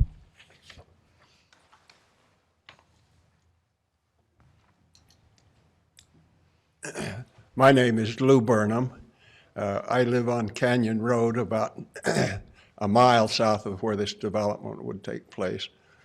I have a number of interests in such developments, particularly as they affect agricultural land and as they affect the congestion and so on. But I just want to speak on one thing. I've been a member for several years since its inception of the Provo City Agricultural Commission. And we haven't had any cross-pollination with this Planning Commission, and we should. And I'm going to suggest with our chairman that we get at least some members of your commission to sit down with us and talk about some of the issues like the agricultural reserves that can be set up and the things that can help us preserve and encourage the production of food within our city limits. I won't speak more on that, but maybe we can talk a little bit about that. I just want to mention my interest in Provo. My family hasn't lived here for several generations, but one of my ancestors was a very early resident here in Provo. It was Henry Clay Rogers, who was the sheriff of Utah County back in the 1860s. and moved to Arizona and so on. And my great-grandchildren are the 8th generation down from Henry Clay Rogers. So I've got some rather long roots. But there are some things that could encourage a little more food production within the city. On private lots, people would plant some fruit trees instead of shade trees. But there's a problem in Provo. If you use culinary water to water your yard, the more you use, the higher the rates go up. Your rates, my rates, if I use culinary water for my fruit trees, which I generally don't, but if I did, my water bill would triple. And we need to have something where a person who is producing food could get some sort of concession from the city as a matter of water rates, to the extent that they were using water for something other than just their lawn and shade trees and that sort of thing. All right. Anyway, pleasure to be here with you tonight. Thank you. Thank you. I'm here to plead with the Planning Commission to approve what we came tonight. Would you please state your name for the record, sir? Nevin Anderson. Thank you. I live in Provo. I think it's interesting that we're trying to get into the weeds rather than just look at the big picture that we were instructed to look at when the evening started. I mean, we've talked about what type of valves will be in the water pipes, and we've talked about paving over the hills and, you know, et cetera, et cetera. I think all of us at times are a little bit hypocritical. We all live in nice houses in a nice area in Provo. There was once undeveloped land. And you know what? A developer came in and developed that, and now we have a place to live. Isn't that interesting that most of the people that are complaining live in the really nice houses? And some live in less nice houses, but they'll have a chance to live in even better houses here in a short time. Anyway, I, along with Sean Warnick that spoke a few minutes ago, own some property in Eagle Ridge Ranch, which is on the east side of Provo, up by Hillside Drive, if any of you know where that, near Osmond Lane. Most people don't even know that ranch exists. It's 50 acres. It has buildings on it, and it has horses and so forth. But it's interesting that some people are complaining about what this will do to the hillside, and here's 50 acres nobody even knows exists. People come up to look at the place and they say, we didn't even know this place existed, because it's kind of buried up in the hills. So I would encourage you to move forward. Development will happen one way or another. We can't stop development unless people stop having kids. So again, I just have another kind of thought. You know, there was a developer years ago. Some people call him the creator. Other people call him the good Lord. You know, when he wanted to separate the night from the day, I wonder if he went to Planning Commission and had objections. Maybe that's why it took thousands of years, or separate the water from the land. I mean, it's going to move forward. Anyway, those are my thoughts. Thank you. Thank you, sir.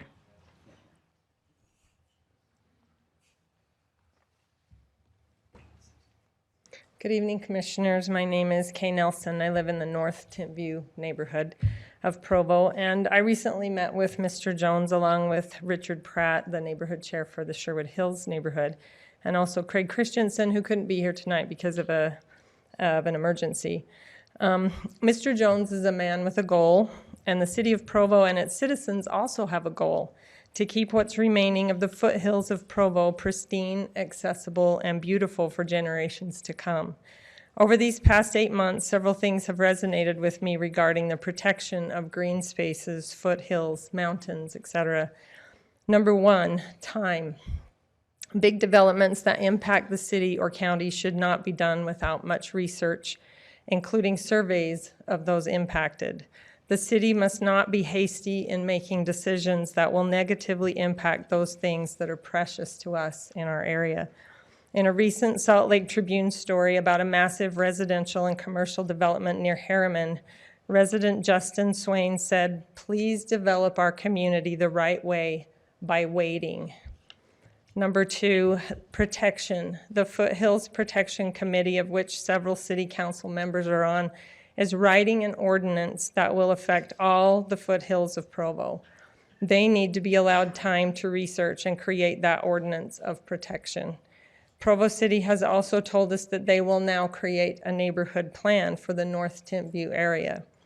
They too should have adequate time to talk to and listen to residents in the area about what their goals are.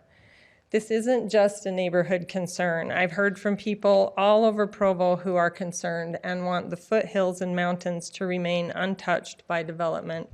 People come from all over to recreate in Provo's foothills and canyons, great tourist destinations that can bring in tax revenue. From your staff report for this meeting, it states under recommendation that the Planning Commission consider public input. You've heard many give their input. Many more echo the same sentiments. I don't think the goal of many should be dismissed in favor of the goal of one. Thank you. Thank you, Ms. Nelson. We have time for one more public comment before our time is up for the evening. Hi, I'm Cynthia Giffane. I live in Sherwood Hills. And I just have a question for the Planning Commission. Have any of you driven along Mile High Drive in Provo in Sherwood Hills? Yeah, we have natural springs in Provo that are very active during wet water years. You can see what it's done to the road. You can see what it's done to the homes. It's undermined the foundations of those homes that are now uninhabitable, even though they have for sale signs on them. They're uninhabitable.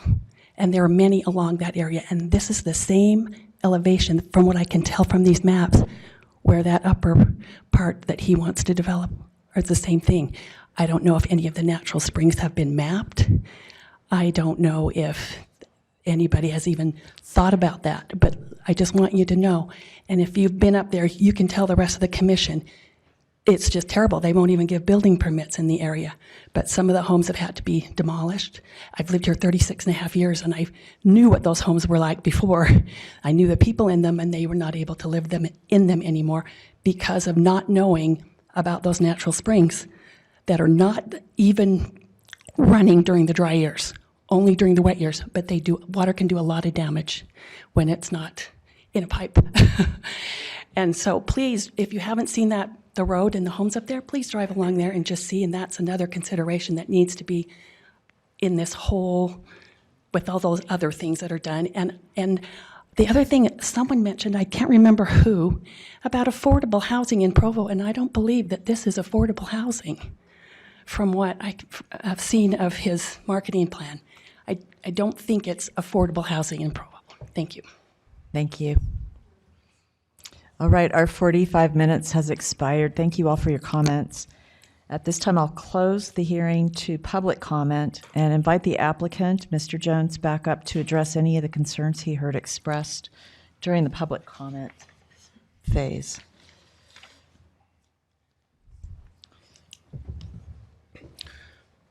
I can be a little smart alecky from time to time. I'm going to really try not to on a couple of them. I was happy to meet the whole Smith family, though. The first thing I'd like to just stress to everybody here who wants to preserve the hillside, I'll sell you the property. If you want to own it and you want to look at it and you want to walk around on it, I need $45 million. Anybody, I don't care who, the city, I'll sell it to the city. I'll sell it to you. I'll sell it to anybody in the crowd. You guys can look at it till whenever that time ends. Piecemeal. This one's, it's a little funny. We're proposing that we take 168.5 acres of land and develop it in one master plan. That's not piecemeal.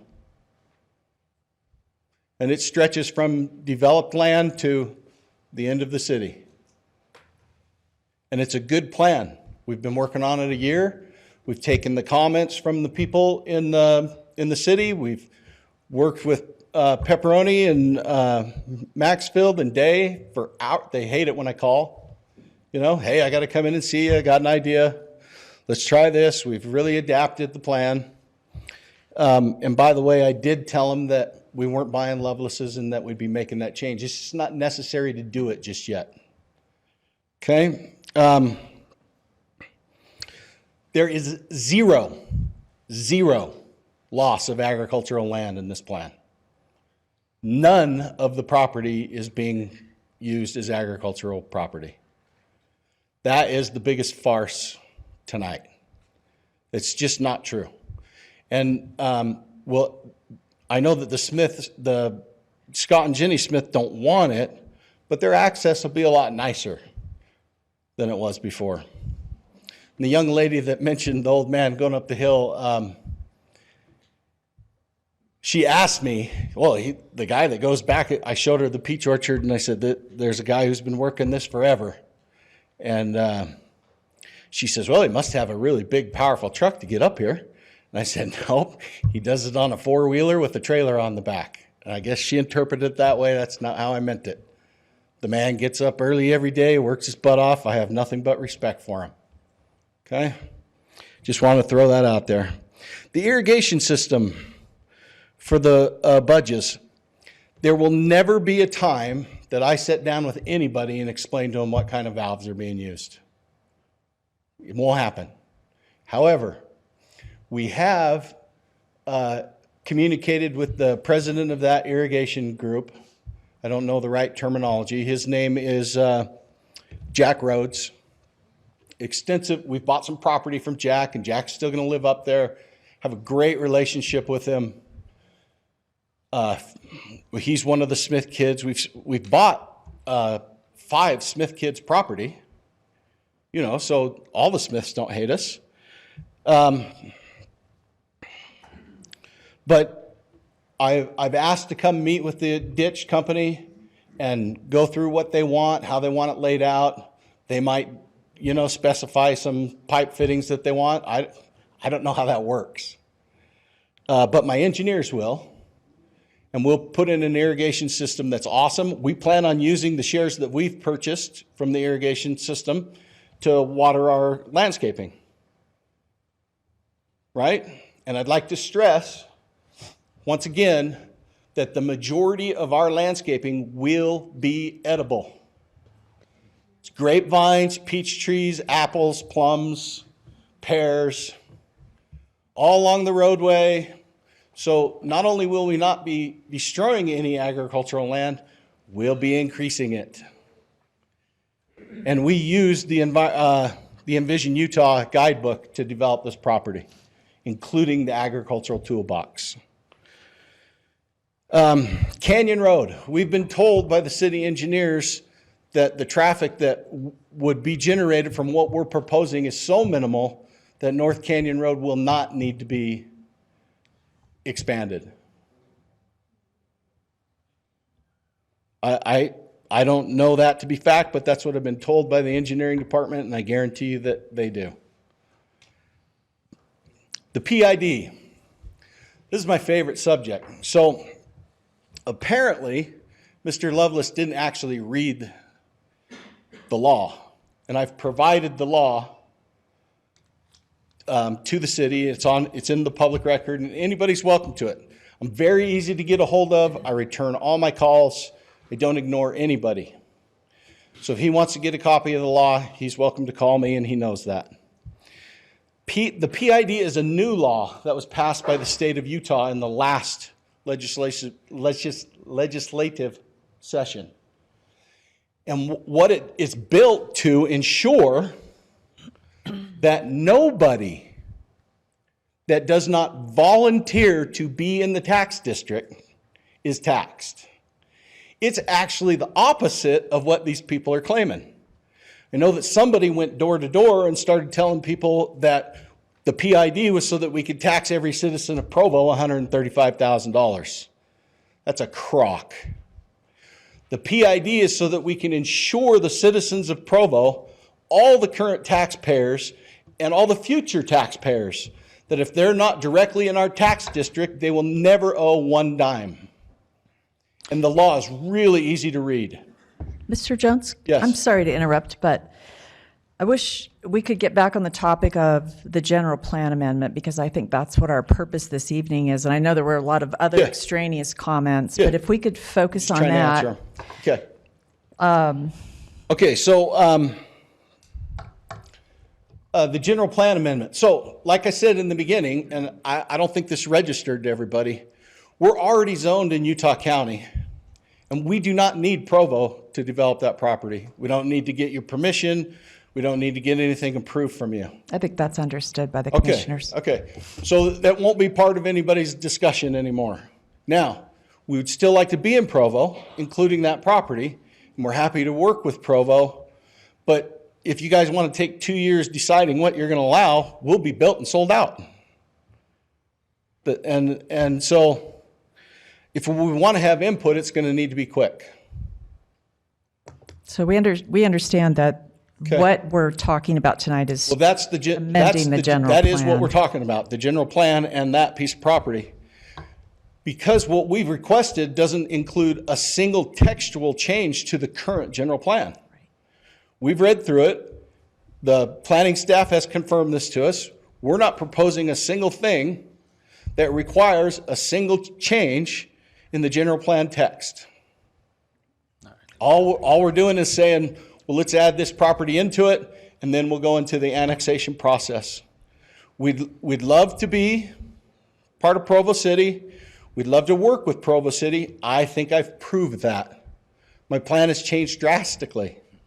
But if we build it in Utah County, I'm going to get all 3 units an acre. I'm going to go back up to that high number.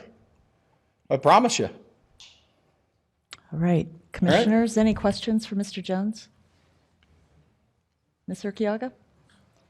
I'm just, I'm having a hard time seeing all of the different pieces of the maps, but is your request applying to any property that you do not currently own? Yes. The grows. Okay. Besides those two, nothing that... There's one 1 acre piece that one of the Smith daughters, Judy White, owns that's under contract that they didn't want to close until this year. Okay.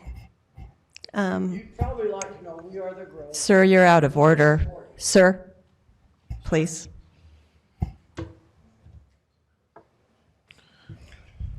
Okay. Any other questions, The rest is commissioners? owned, yeah, it's private. One point of clarification, there are other properties that Mr. Jones owns that are not subject to general plan amendment. They're already designated as residential. So there are other property. Yeah. Right. Thank you.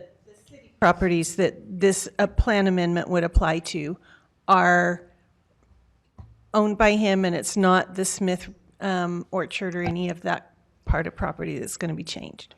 If I could, it's got to be my failing. If I could communicate better with the Smiths, I don't want to harm them in any way, and I would go to great lengths to not, other than not developing the property, which I've said since the beginning. But I have complete respect for what they're doing and admiration, actually. So, and I'm not blowing smoke. Anybody that knows me knows if I have something to say, I'm just going to say it out loud for everybody to hear. Yeah. So, I mean, I would really go to great lengths with them, but it's like oil and vinegar. We just don't do it. I've even hired someone just to try and communicate to him for me. He gets along with them great. So it's got to be me.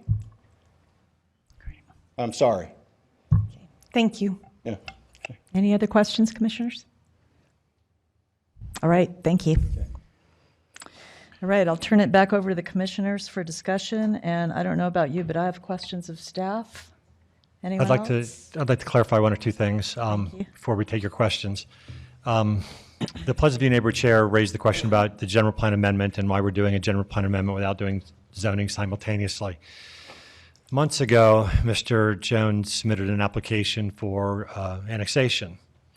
After his annexation request petition was received by the city, Mr. McGinn and I talked about that and talked about this project and how to best evaluate it and move it forward. And we decided that what made the most sense was for Mr. Jones to withdraw his annexation petition and to pursue a general plan amendment as a first step. And that's exactly what he did, exactly what was recommended to him by the staff. Mr. Evans, the Pleasant View neighborhood chair, raised the concern that, well, if you amend this general plan, you're sending a signal. And I think there's some accuracy in that. Yes, if the general plan is amended, I think it sends the signal that the city is open-minded to evaluate a development on this hillside. But an amendment to the general plan does not give anybody vested rights. It gives that property owner enough confidence to move forward with zoning and annexation and project plan and all of those things that give us the detail and the information we need to answer all the questions that have been asked and all of the things you've received in the emails. But it seemed to make most sense to Mr. McGinn and I that we take this kind of a step at a time, and that's why we recommended this. I still think this is the best process we have going forward. A couple comments and questions have been made about the Smith Ditch and irrigation rights and irrigation water. Irrigation rights are sacred in this state. Water rights are sacred in this state. And if this project moves forward as it's evaluated, those water rights will have to be respected. I'm sure Mr. Jones is meeting with the canal company and trying to figure out the best way to serve everybody's purpose. But the fact is, he has to respect those water rights and where they're going. And the city staff will make sure that that's not interrupted. That's part of the next step of all this and part of the evaluation of the next step of all this if the general plan is amended. Those are the only comments I had to make. We'll answer your questions if we can. I think one of the questions that I heard was who determines whether agricultural land use is changed to residential? Who makes the ultimate decision? The city council. Thank you. Same with, I think, who's going to make the decision on what is necessary and desirable. I think that's a policy decision that the city council will make. Thank you.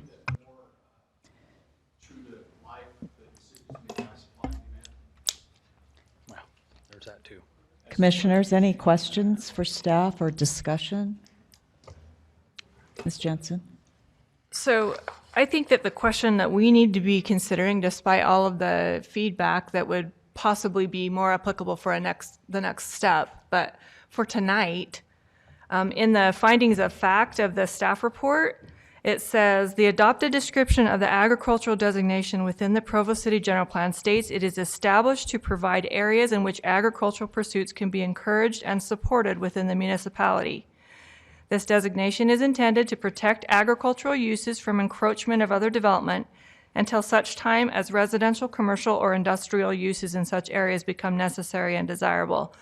Now, Mr. Pepperoni said that would be determined by the city council what necessary and desirable is, but I think our question before us tonight is if truly there's no agricultural land use happening in this proposal area, and there's no foreseeable owners that are going to come along and turn it into a farm, are there potential negative impacts for those agricultural areas that are neighboring this area that negative impacts to those residents because they would have a residential area next to them?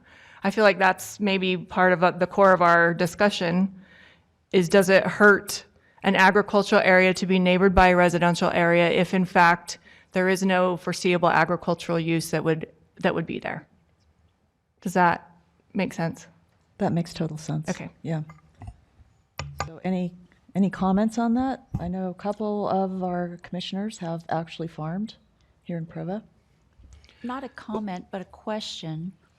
The Smiths, in their letter to the Planning Commission, said that they share more than 4,200 feet of fence line with the property that Mr. Jones is proposing.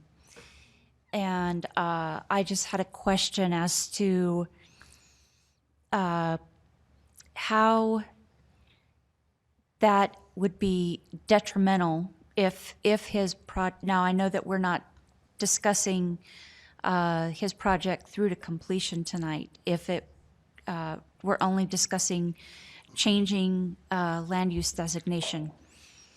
But just for the sake of things, if his project went completely through, how does that affect your property and your agricultural business sharing that 4,200 of fence line? And Steph, would you like to speak to that? I certainly won't speak for the Smiths, but the 4,200 feet of fence line is something that's certainly a factor that has to be considered, has to be protected. That'll all take place in the next phase of this if the general plan is amended. But that's just one issue. Another issue is I heard Mr. Jones talk about introducing fruit trees into the neighborhood and into his project plan, and he's doing that because of the concerns that have been raised by the public. But in his doing that, that raises another concern in my mind that we'll discuss if this moves forward, and that is that when trees like that are brought in, if the people maintaining those trees aren't very careful and very diligent, they will introduce disease to the orchard that's already there. I'm very nervous about that. So while his intention is good, he's trying to bring in orchard trees because everyone's saying we don't want loss of agriculture. There's a two-edged sword to that, and we have to be very, very careful about that. So if this moves forward, Mr. Jones and I will have long discussions about that, and the Smiths will be involved in those discussions, because what we don't want to do is infect their orchards. They're very productive orchards that they work very hard on. I guess we're having a discussion, and Yes. 4 decades ago, I was a Boy Scout getting my citizenship in the community over there, and I sat in the back row and I said, I will never be one of those old geezers rattling on, and here I am. Yeah, welcome to the club. I was born into the Edgemont neighborhood before it was incorporated, or just as it was incorporated in Provo City. My parents lived there 10 years when it was not incorporated. There was a desire back then to become incorporated. It's the Oh, it's the vacuum, thank you. I could hear this buzzing. Anyway, well, about the time I was born, they moved into a new subdivision. And that subdivision was named Indian Hills.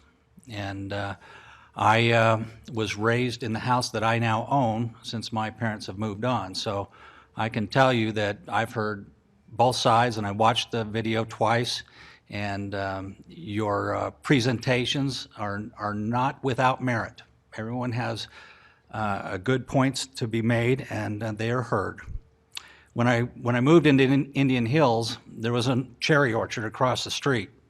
I was fortunate that my dad owned the cherry orchards because I sold the cherries. I don't know if he knew that, but I did that. I rode my bikes up in the hills. I broke my finger riding those hills. I've climbed those hills. And over the years, you can see how far away from the mountainside Indian Hills is. And there's a trade-off, and I recognized it because I lived it. When I was growing up, there were 3 gas stations on Canyon Road. The grocery store, which is now Days, was no bigger than a 7-Eleven, and it was a cinder block building. I remember my mom getting butcher meat from there. Ripple's Drive-In was probably the northernmost outpost of commercial venture, and most everything north and to the east was small rambler residents with farmland and orchards and cattle and good stuff. And anyway, that's enough of that. So I have concerns about the environment. I like the guy who talked about the carp, because no kidding, we talked about that on our way here. And that was a well-intentioned plan that some government agency made, and look where it got us. It wasn't a good decision. But that happens. Planning is imperfect.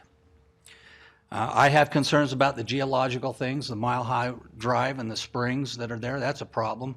I monitor my house. It sits on a hill. I worry about it drifting, but it's been there for 55 years, and I think it has moved. I think it's been about ½ an inch, but it's always a concern, especially when you live up there.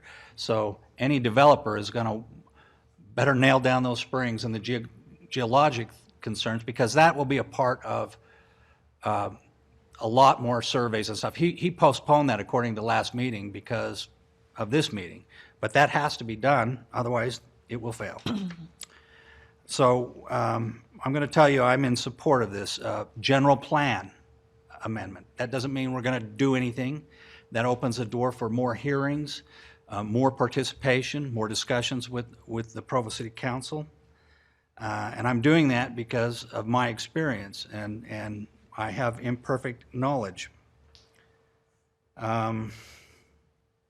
He's got options to develop in the county. We've seen residents up there that have done just that. I think it behooves Provo City residents to have their input in a body like this. I think you will find that it's a long process. It's very detailed. We don't just approve zones without getting a lot of information. And one of the problems you may have is he's actually provided a lot of information to you that often we don't see. Provo's general plan map is out of date, and I think this amendment is appropriate given the growth of the city.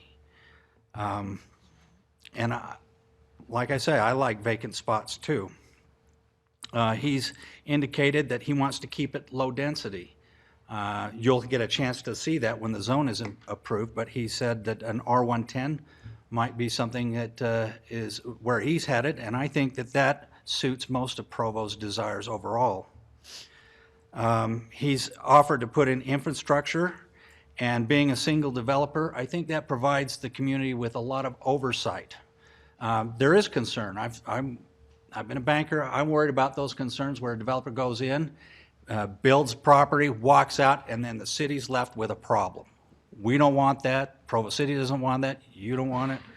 I think having a single developer does afford the community to give some account, hold someone accountable for those developments. There are 11 property owners, we talked about that. So what you lose in open space, I think you get in neighbors. The people that moved east of me have become great friends. The neighborhood's turning over. Someone said they're working on their house forever. I'm one of those people because I live in the house, and that's a good thing. We're seeing young people in my neighborhood, and we love them. So I know that most of you aren't opposed to development. You just want to see it done right.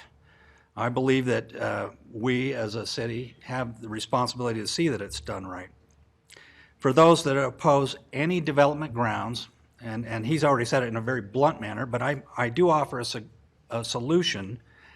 I contribute to an organization called the American Battlefield Trust. That trust is set aside to preserve America's Revolutionary War battlefields and Civil War battlefields from development and from private ownership. And in fact, they have torn down houses and made the landscape so that it's the same as the battlefield. Nationwide, it's garnered a lot of support, and it's returning the battlefields to their natural state.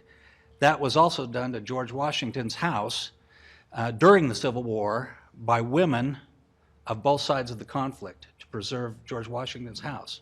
So these things can be done if there's some willpower. And I think it's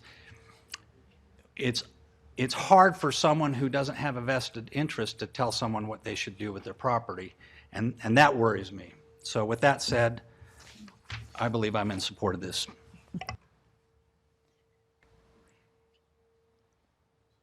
Ms. Jensen. I already had a turn, so I didn't know if I should let someone else go. But I had two questions, and maybe they're for the staff. But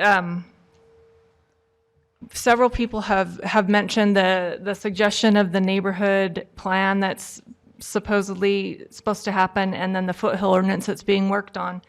My question is, if something like these were finished, would they even apply to Mr. Jones' request because he's already made his request? Does it do any good to delay discussion about this? They basically apply to the development of the land. One of the ordinances we're looking at is Salt Lake County's, because they've already developed, it's easier sometimes to look at an existing one. That does not prevent development, it directs development, how it can occur, to what degree it can occur. So it would be at the next levels of approval? Next level. Okay, and then a secondary question that's kind of related to that, because there's a developmentally sensitive land overlay in this area, does that mean that, how do we know if construction at the density that a residential development would bring versus agricultural would be supported in that area? Is that something you find out at the next step as well, or is that something we can consider about the general plan amendment? That's the next step as well. He's still restricted to those types of items which are really ordinances and standards. And those all pertain to the development of the property. There is no change in the designation that's being sought or approved. So we would still do everything required for development sensitive lands. Okay. Well, I'll comment that a change from agricultural to residential land use designation in the general plan actually supports one of the stated goals of the general plan, and that is to provide housing, and particularly to provide single-family housing, which this kind of site that is not flat and gridded as the rest of the city is, lends itself more to than anything higher than that. My understanding is that it still protects the existing agriculture. Just because you change the land use in this area doesn't mean now that agriculture can't practice anymore. It just means that if at some point down the line a farmer decides to sell their property and develop it and retire, they can for residential use. So they're not forced to develop the property, essentially is what I'm saying. I think one of the other considerations that I haven't really heard talked about too much is how would development of this area impact the financial bottom line of the city? Right now, it's agricultural land. It's beautiful to look at. It's underutilized in terms of its ultimate value. And over the long term, and when we're talking about general plans, we're talking about many years out. So no one would conceivably think this would be all built out in the next 5 years. It's going to take time. It's a long process, legislatively as well as physically on the ground. It's a long journey.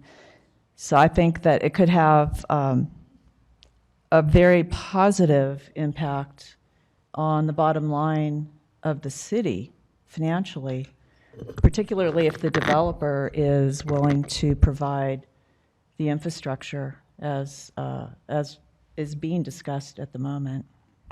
Those are my comments. Mr. Anderson? Yeah, just a few different thoughts. I'm going to try to be really succinct.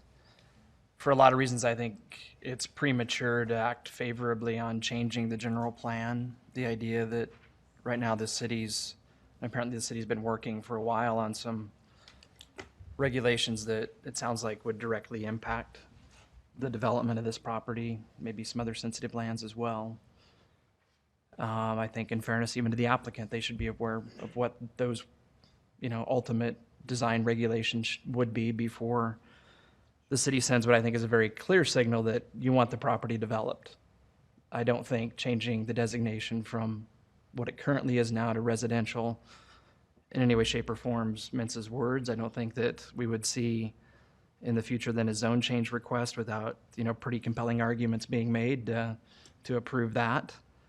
And to that end, the zoning that would follow, changing the general plan to a designation that is so nebulous as residential, which I think illustrates how shamefully deficient the city's land use vision is, the general plan document. And when a community has a document that's supposed to help provide guidance on regulatory land use decisions, and it's that broad and general, is absolutely a disgrace. For the city to have a document that has goals and policies that staff can interpret one way, neighboring residents can interpret one way, a developer can interpret one way likewise. It's shameful that we're in that situation.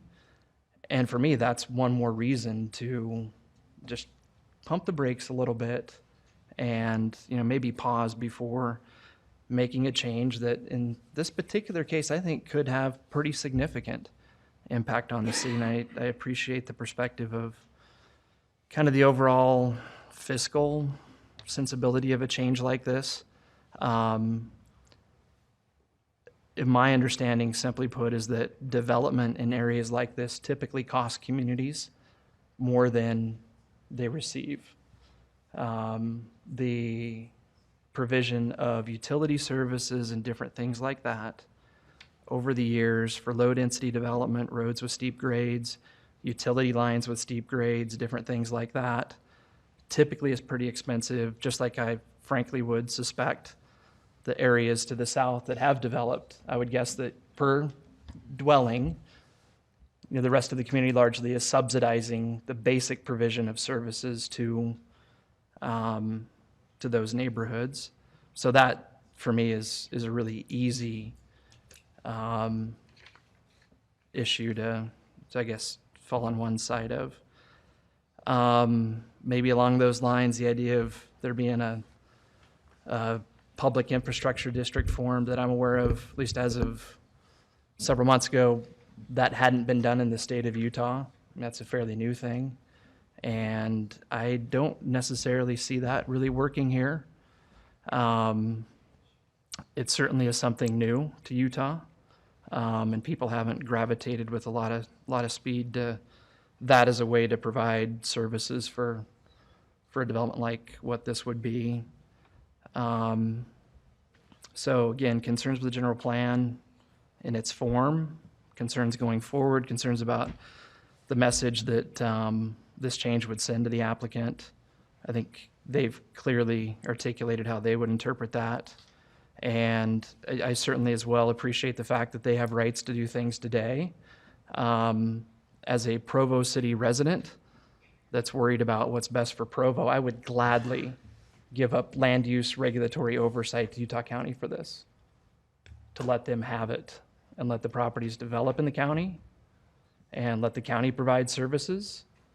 I think that absolutely would be a win for Provo City in every way.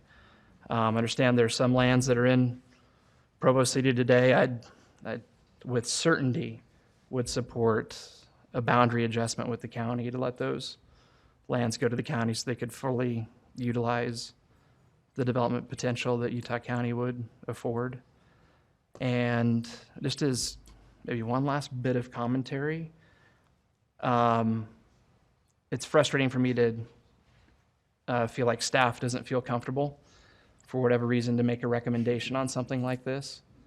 It's the second time it's happened when there's been something that's been a little bit maybe controversial in the last several months, and I hope that is a thing of the past. I actually had that as a question on my list, that staff had not indicated their opinion on item 2, and wondering whether there was specific reason for that. It's I think unusual. the thing is, we think it's a subjective understanding. Again, we can present things as to our understanding, and I think some of those are clear in the report, or the previous report, if you look at it. But as a policy issue, it's really becomes up to the council. A lot of things we recommend to you are things that are following a general plan or other things that, yeah, this is in here, here's what we should do. This one, we pointed out the way the ag wording is, it implies that something can change here. And so, I think it's because of the subjectivity of it, though, that it kind of gives pause to say, okay, some can interpret the timeliness this way, some another way.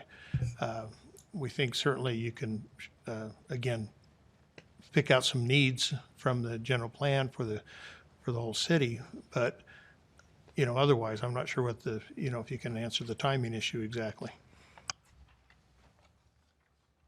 Ms. Wyndon? I would just like to say that Provo has not a lot of foothill property left, and having grown up in Florida and seen a lot of bad development happen there, once it's happened, once it's in the ground, you can't do anything about it. And I'm not saying that this is a bad idea, But what I would like to see is that we take a look at the Salt Lake County foothill plan. Just take a look at it and see if that's something that applies to Provo, can apply to Provo, and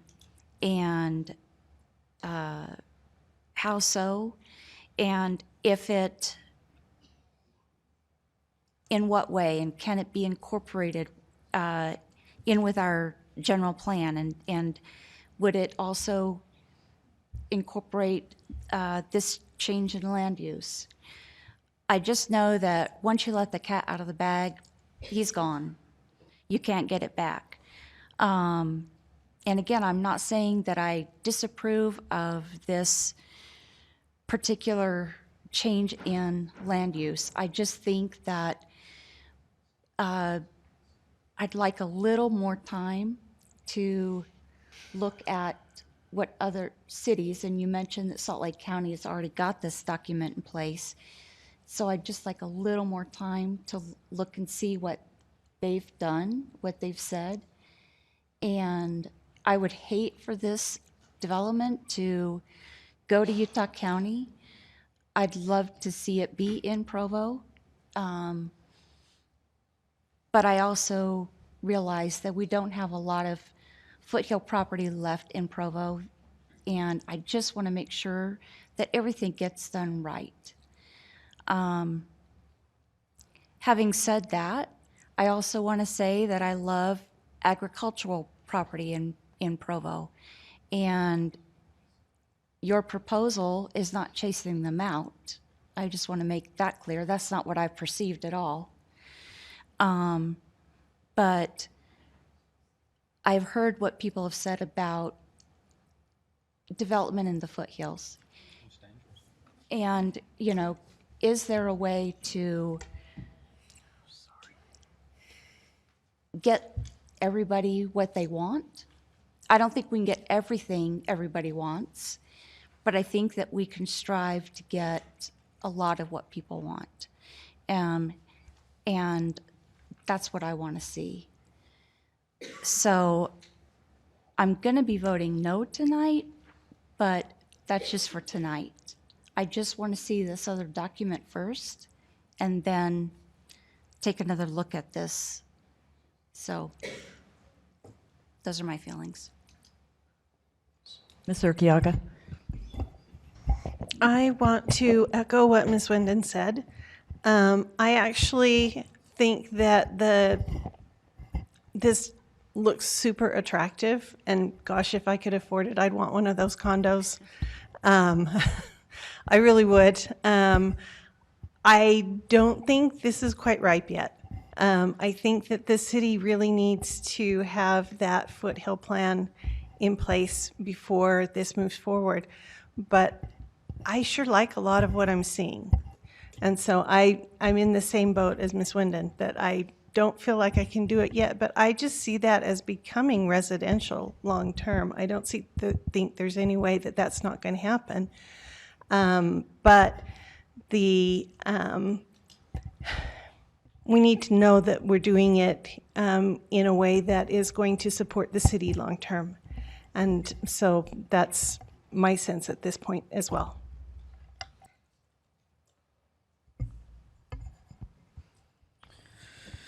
I guess my take on Mr. Anderson's comments are received, and I think what I'm hearing from you is one of your big objections to going from agricultural to residential is that residential is just too broad of a category.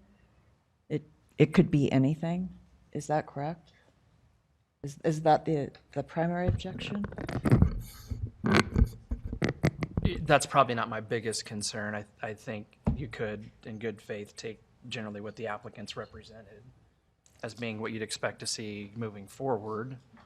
You still have a zoning check and an annexation check and different things like that, but I feel, I guess, that this would be one case where I'd want to swallow the apple in one bite rather than to take incremental bites with it, as has been talked about, and I can appreciate the perspective of trying to break it up into pieces to do a general plan amendment and then zoning with an annexation and so forth, but relative to things that we hear as descriptions of what the project is going to be like and how things sometimes end up, all due respect, only speaking of maybe my experience in the past, as we go through the process, things don't always unfold the way that we're led to believe that they do. So seeing everything at one point in time, I think, is important. And honestly, I am not,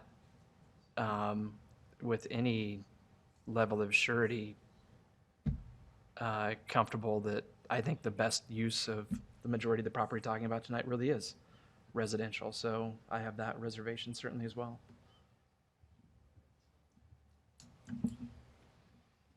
Any other comments, commissioners? Discussion?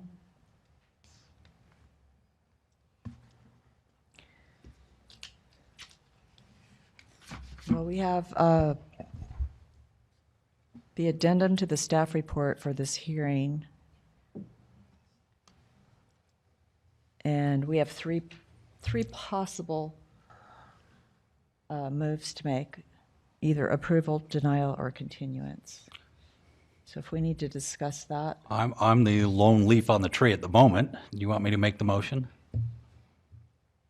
I think we should discuss it a little further. Okay. And maybe take the temperature of some of the other commissioners. I've heard from two that they are not in support of approving this tonight. Or Right. sending a positive recommendation. I would not send a positive recommendation. I would be in favor of a continuance, but I understand from the developer that he's not willing to accept that. Well, if you're interested in a continuance, then that would require specific information be provided or asked of the applicant, correct, Mr. Pepperoni? Yeah, it's just helpful that if you do continue, that we all understand why, what it is you want to consider and what it is you're looking for the staff to bring back so that you can make ultimately make a recommendation. In my perspective, it would be contingent on the development of the foothill plan. So that would be a several-month process. But I do believe that that is underway and would be, within 4 to 6 months, probably ready to go. And that's what I would like to see, and then see how this conforms to that. Ms. Jensen? I just keep going back to, I've heard 5 of us say that we can foresee that this land would eventually be residential. And so even though we don't have the foothills ordinance in place, if that's what a general plan is. And so that's where I'm stuck is that we're talking about what do we envision, what do we foresee happening in an area in Provo, and if that's really what it will ultimately result in, is that something we should be acting on tonight as opposed to waiting further? I think so. I don't have an answer. I think so. I think it's a general plan. It's a plan. It doesn't say it will happen or won't. It does set a tone, and then it goes up to the voting members of the council where they get to kick it around and have this sort of thing happen there. Or to have someone say why it shouldn't be exactly residential would be, that's the only thing that would hold me back. And so far, the only person who says they really aren't sure that agriculture isn't the right thing is Mr. Anderson. So not a judgment there, just if someone else has an opinion or some information that would tell us that's an incorrect vision, that's what the general plan is a vision. Exactly. Yeah. That's how I see it. Mr. Knudsen, any feelings on this? I tend to go along with Commissioner Jensen and Commissioner Hayward. Howard. Thank you. Get the right name this time. Mr. Phillips? No, I really think it's just the very first step of still a long process. And so my opinion is that we make a positive motion. Thank you. Ms. Winden, decided, undecided?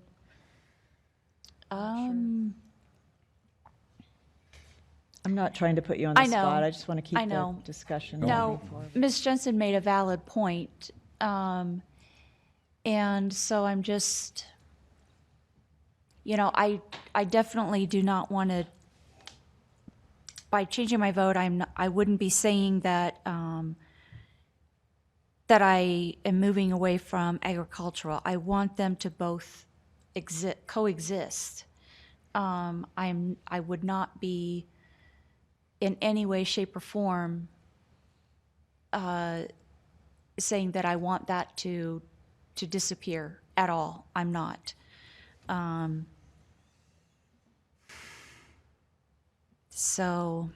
But do I think that, at some point that it would be residential up there? Probably, but I really do want to see a foothill plan first before anything were to be built up there. So, Mr. Residential and agriculture can exist and coexist together. Very well You on the know, west side. Mr. Knutson and myself both live on small farms, and we're getting squoze by new neighbors all the time. So, we deal with the fence line issue that we talked about, and so far it's fine. I mean, it hasn't been a problem. So it's there, and I'm assuming his fence is going to maintain the same type of thing. So would we be looking at a 4 to 6 month timeline to look at and develop any sort of foothill document for Provo? I think it's more like 3 months. 3? For One the maybe other ordinance. thought, Madam Chair, sorry. Mr. Anderson? I think the applicant has the right to get to the legislative body to have them consider this. I appreciate and I share the train of thought that I think this is premature. If the council agrees, then they could remand it back to us and, do that with direction to maybe reconsider it. They have a lot of things they could do, but that would be their prerogative to do. So I'm very comfortable tonight, regardless of how the recommendation falls, with taking a step that lets them have their opportunity and the applicant to have the opportunity to present to them and to have it considered with that body. I would agree with that. Yeah. Rather than continuing and, Yes. I don't think we have any substantive reason to continue. I think we've all, I think it's best to move things forward however they may decide, because we're recommending body. We are not the decision-making body. True. In this instance. And this is the first baby step in a long process. If we're talking about potentially changing a land use designation on a general plan, then annexation, then zoning, neighborhood plans, development plans, I mean, it's a long, long process, and it's going to be scrutinized It will be. many times by us as well as every other entity within the city. So I guess we've all expressed our opinions. I appreciate the discussion. Do we have a motion? Would anyone like to take that I step? think I'll take up that ensign. Madam Chairman, Mr. Howard, I move that the Planning Commission recommend to the Municipal Council approval of the request of the General Plan Amendment changing the land use designation from agricultural to residential for approximately 151 acres of land shown on the map outlining the subject area and properties included within the staff report based upon the following findings: that the general plan amendment is consistent with the general plan goals and policies outlined in the staff report, that the general plan amendment would allow for further evaluation of a zone change and a project plan without commitment to approve a zone change or project plan. Thank you for your motion. Do we have a second for Mr. Howard's motion? I second it. Seconded by Ms. Jensen. All those in favor of forwarding a positive recommendation on item 2 to municipal council? Aye. Aye. Those opposed? Nay. Nay. So we have 2 nay and 6 positive. So the motion passes. That's a tough one. Thank you. Yeah, it was. Well, that's good. It's hard. It should be hard. Yeah. Something like that should be hard. Yeah.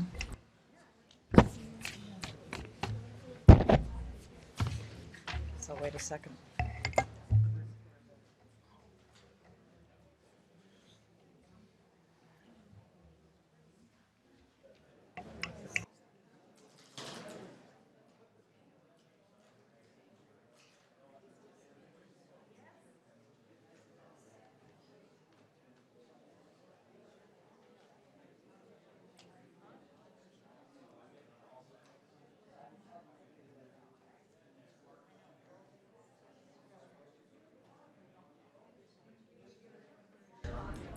All right, we're continuing the hearing.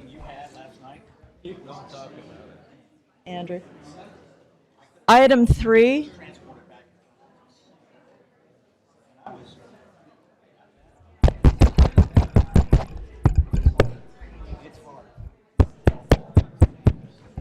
We hear you, Madam Chair. I'm trying. All right, item 3. I forget. It's hard. The Community and Neighborhoods Department requests zone changes to all properties zoned R2.5, R3, and R4 to low-density residential, LDR, medium-density residential, MDR, or high-density residential, HDR, so the former zones may be removed from the city code. This has citywide application, and Mr. Weaver will present item 3. Would you like item 4 read in along with that? Okay, item 4, which is related.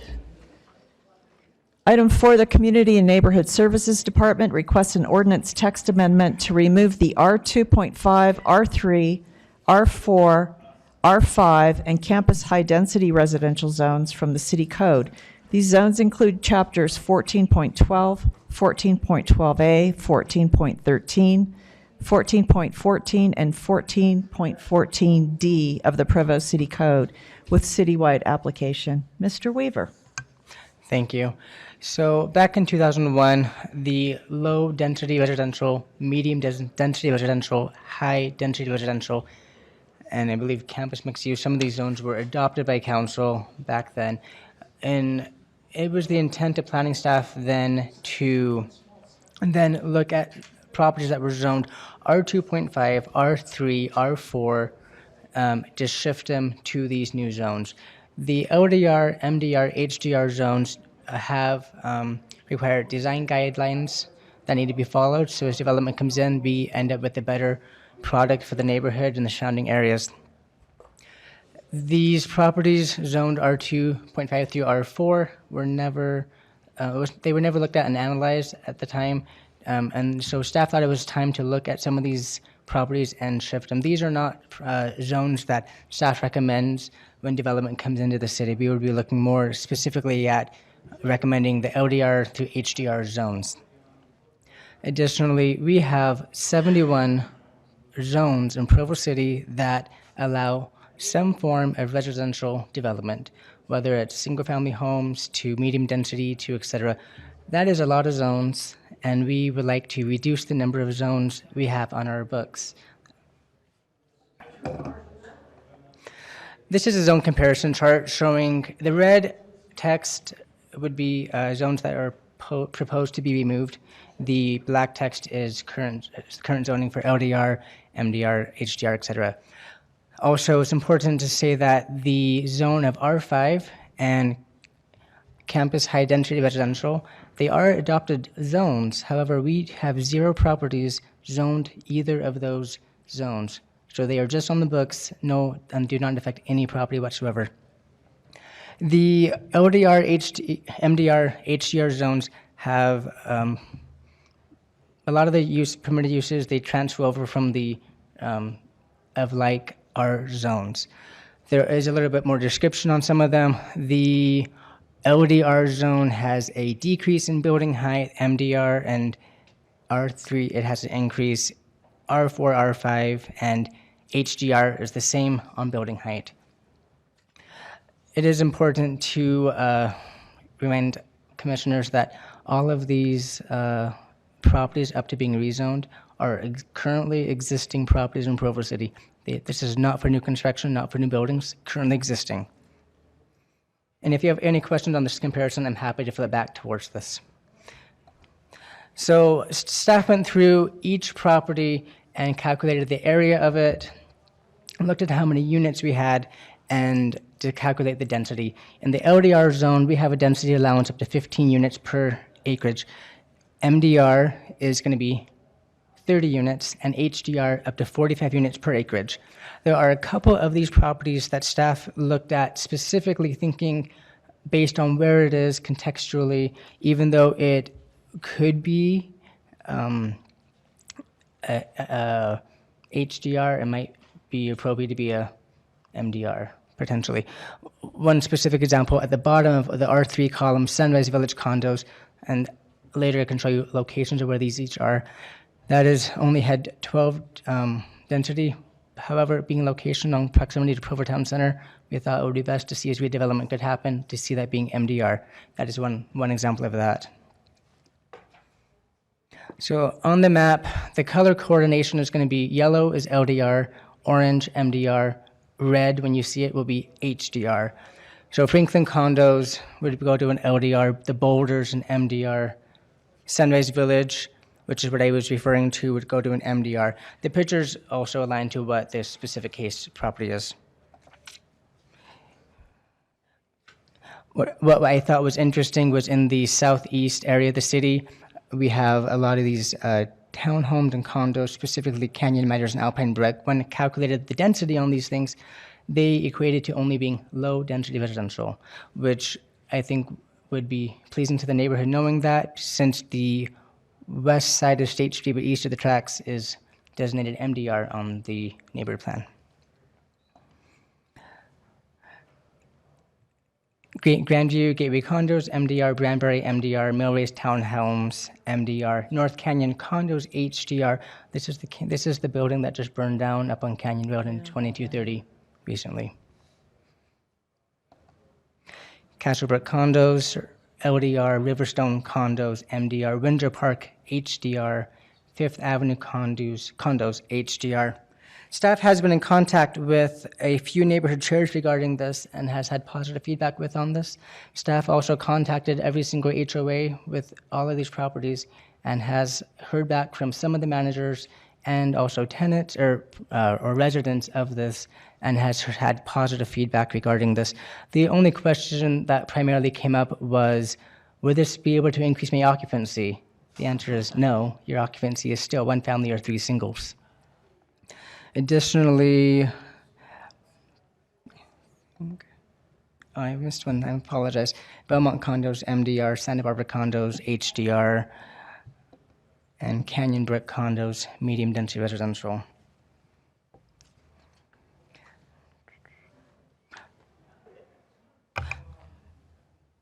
Pretty straightforward. So many years ago, the city had pre-zoned areas south of BYU campus for the R4 and the R5.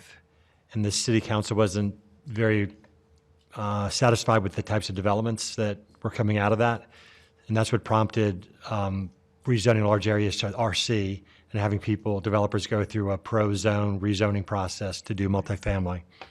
When we wrote the multifamily zones that Javin has referred to, we wrote a campus mixed-use zone and a campus high-density zone. When we did the Joaquin neighborhood plan, we realized we didn't need both of those zones, that the campus mixed-use zone would serve both purposes just fine.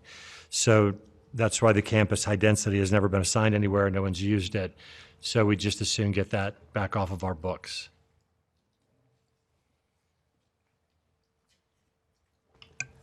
Do you commissioners have any question for staff? I think the name designations make a lot more sense than these numbers. I think it simplifies and standardizes the zoning categories, makes it easier to administrate. We prefer that a developer not ask for one of those zones when they come in for rezoning. By having them on our books, it leaves the temptation out there for somebody to just say, well, I'll just ask for an R5, not have to do the design guidelines of the multifamily zones you guys have written. Can you tell me just how the actual process works to take what is an existing R4, for example, and change the zoning designation to HDR? I mean, you've mapped it all out, but So if the city council approves it based Notify on your them. recommendation, then it would be rezoned. But Java's been careful to try to match the densities up very carefully, because what we're trying not to do is open the door to much higher density redevelopment should they decide to tear down that project. great. Thanks. Questions? Yes, Ms. Jensen. So that was actually my question about the MDR, LDR, HDR seem to have a higher lot coverage that's allowed versus what was in the smaller zones. Is that, I mean, that kind of sounds like you're allowing for higher density right up there, right up front. It went from 50 to 75.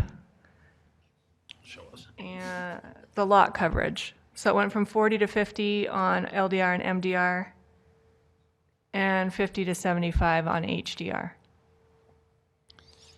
Right, that's the lot coverage, not the housing density. So the housing density that's existing there now and the housing densities allowed in that zone are similar. But as far as redevelopment, they could build a bigger footprint in that same zone that was there before. Yes. Okay.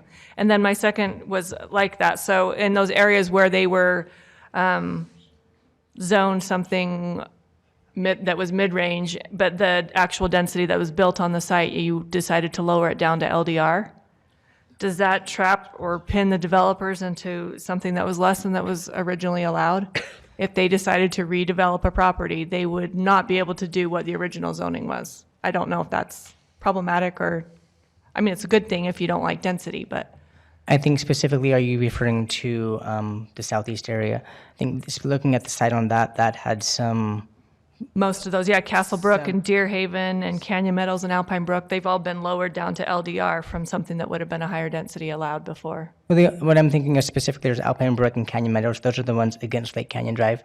And looking at the plats and how those were built, they were built alongside with the mountain right there. And so they already had, I think it'd be harder to increase the density based on the terrain on the mountainside right there. Okay, so lowering to LDR from where they were originally higher isn't going to cause someone to scream that they've been robbed? I don't believe so. Okay, thank you. Ms. Urquiaga. Are the owners of all these properties aware of this change that's coming? Notification was sent out a couple of weeks ago to all HOAs with the premise to advise to their property owners. Typically, when an application goes in, on our system, we input address points. However, with this, I had 2,000 plus address points, and our system kept freezing, and it was very painful. And so I thought this should be in discussion with staff, this should be the next course of action to 90, actually, I think every single one of these has an HOA. And as a duty of an HOA, they should be able to pass on an official notification to their tenants, people within the property, if they so choose to. Okay. So there was notice given. Did you get any objections? I did not receive any objections. I only received positive thoughts and comments. We actually delayed this to make sure we notified people. Did you actually get feedback from owners as well as HOAs?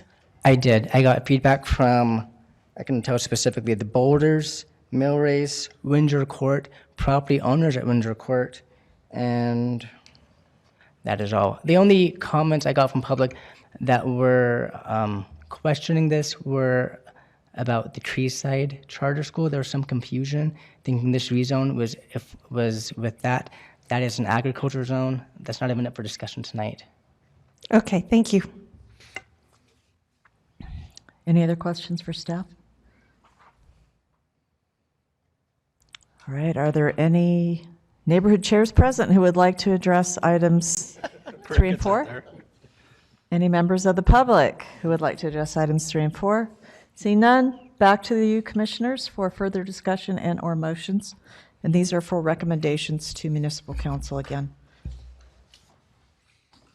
I think simplification of code is always a good thing. And so I'm very much in favor of this. I agree. Seems like a good thing to me, but the details are kind of lost on me in some of these numbers. Ms. Wyndon? I was just going to say, as long as it's not increasing density, as long as it's just keeping it the same, then I'm fine with that. I have no problem with it. It would appear, based on Mr. Weaver's analysis, that that is the case. Mr. Weaver? There's only one specifically that I did increase the density. It is for Winter Park. Technically, it is 28 units for their density, but I shifted it to HDR primarily because the location of it. It was the last one. Where's Bulldog? Oh, there. Oh, I see it. The location of it, it's surrounded by Alpine Village and other units all around it, so I don't think it wouldn't affect the neighborhood surrounding it. And additionally, with hearing positive feedback from the property owners there and the HOA and management there, they were all fine with that. And which property was this? The second to the bottom. Windsor Park? Right there, behind the Domino's and Crumble area. Oh, okay.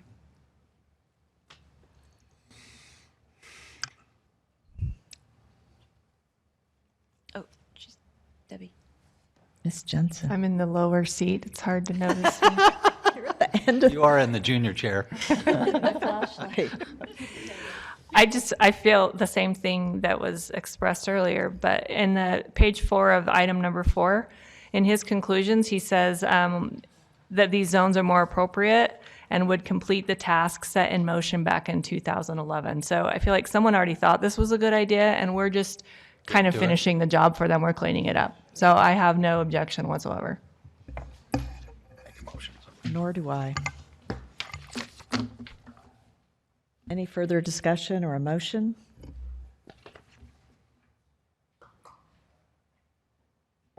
Be brave. One of you, who knows more about this than I do? I'm ready to support it. Here she goes. Here she goes. She's going to do it. Motion. Madam Chairman, I move that we forward a positive recommendation to the City Council on item number 3. The Community and Neighborhoods Department requests zone changes to all properties zoned R2.5, R3, and R4 to low-density residential, medium-density residential, or high-density residential, so the former zones may be removed from the city code. Thank you. Do we have a second for? I'll second. Seconded by Ms. Wyndon. All those in favor of sending a positive recommendation on item 3 to municipal council? Aye. Aye. Any opposed? Right, that was unanimous. Item 3 will send a positive recommendation to council. And then do we have a movement on item 4? I am happy to move on that one as Urquiaga? well. I recommend that we make a positive recommendation on item number 4 as well. The Community and Neighborhood Services Department requests an ordinance text amendment to remove the R2.5, R3, R4, R5, and campus high-density residential zones from the city code. These zones include chapters 14.12, 14.12A, 14.13, 14.14, and 14.14D of the Provo City Code. Thank you. Do we have a second for Ms. Urquiaga's second. motion? Seconded by Ms. Wyndon. All those in favor of sending a positive recommendation on item 4? Aye. Any opposed? All right, that was unanimous, and we'll send a positive recommendation to municipal council. On item 4, do we have a motion to adjourn? I so move. Second? Seconded by Ms. Urquiaga. By Meeting acclamation, adjourned. we're out of here. Thank you, commissioners. Good job.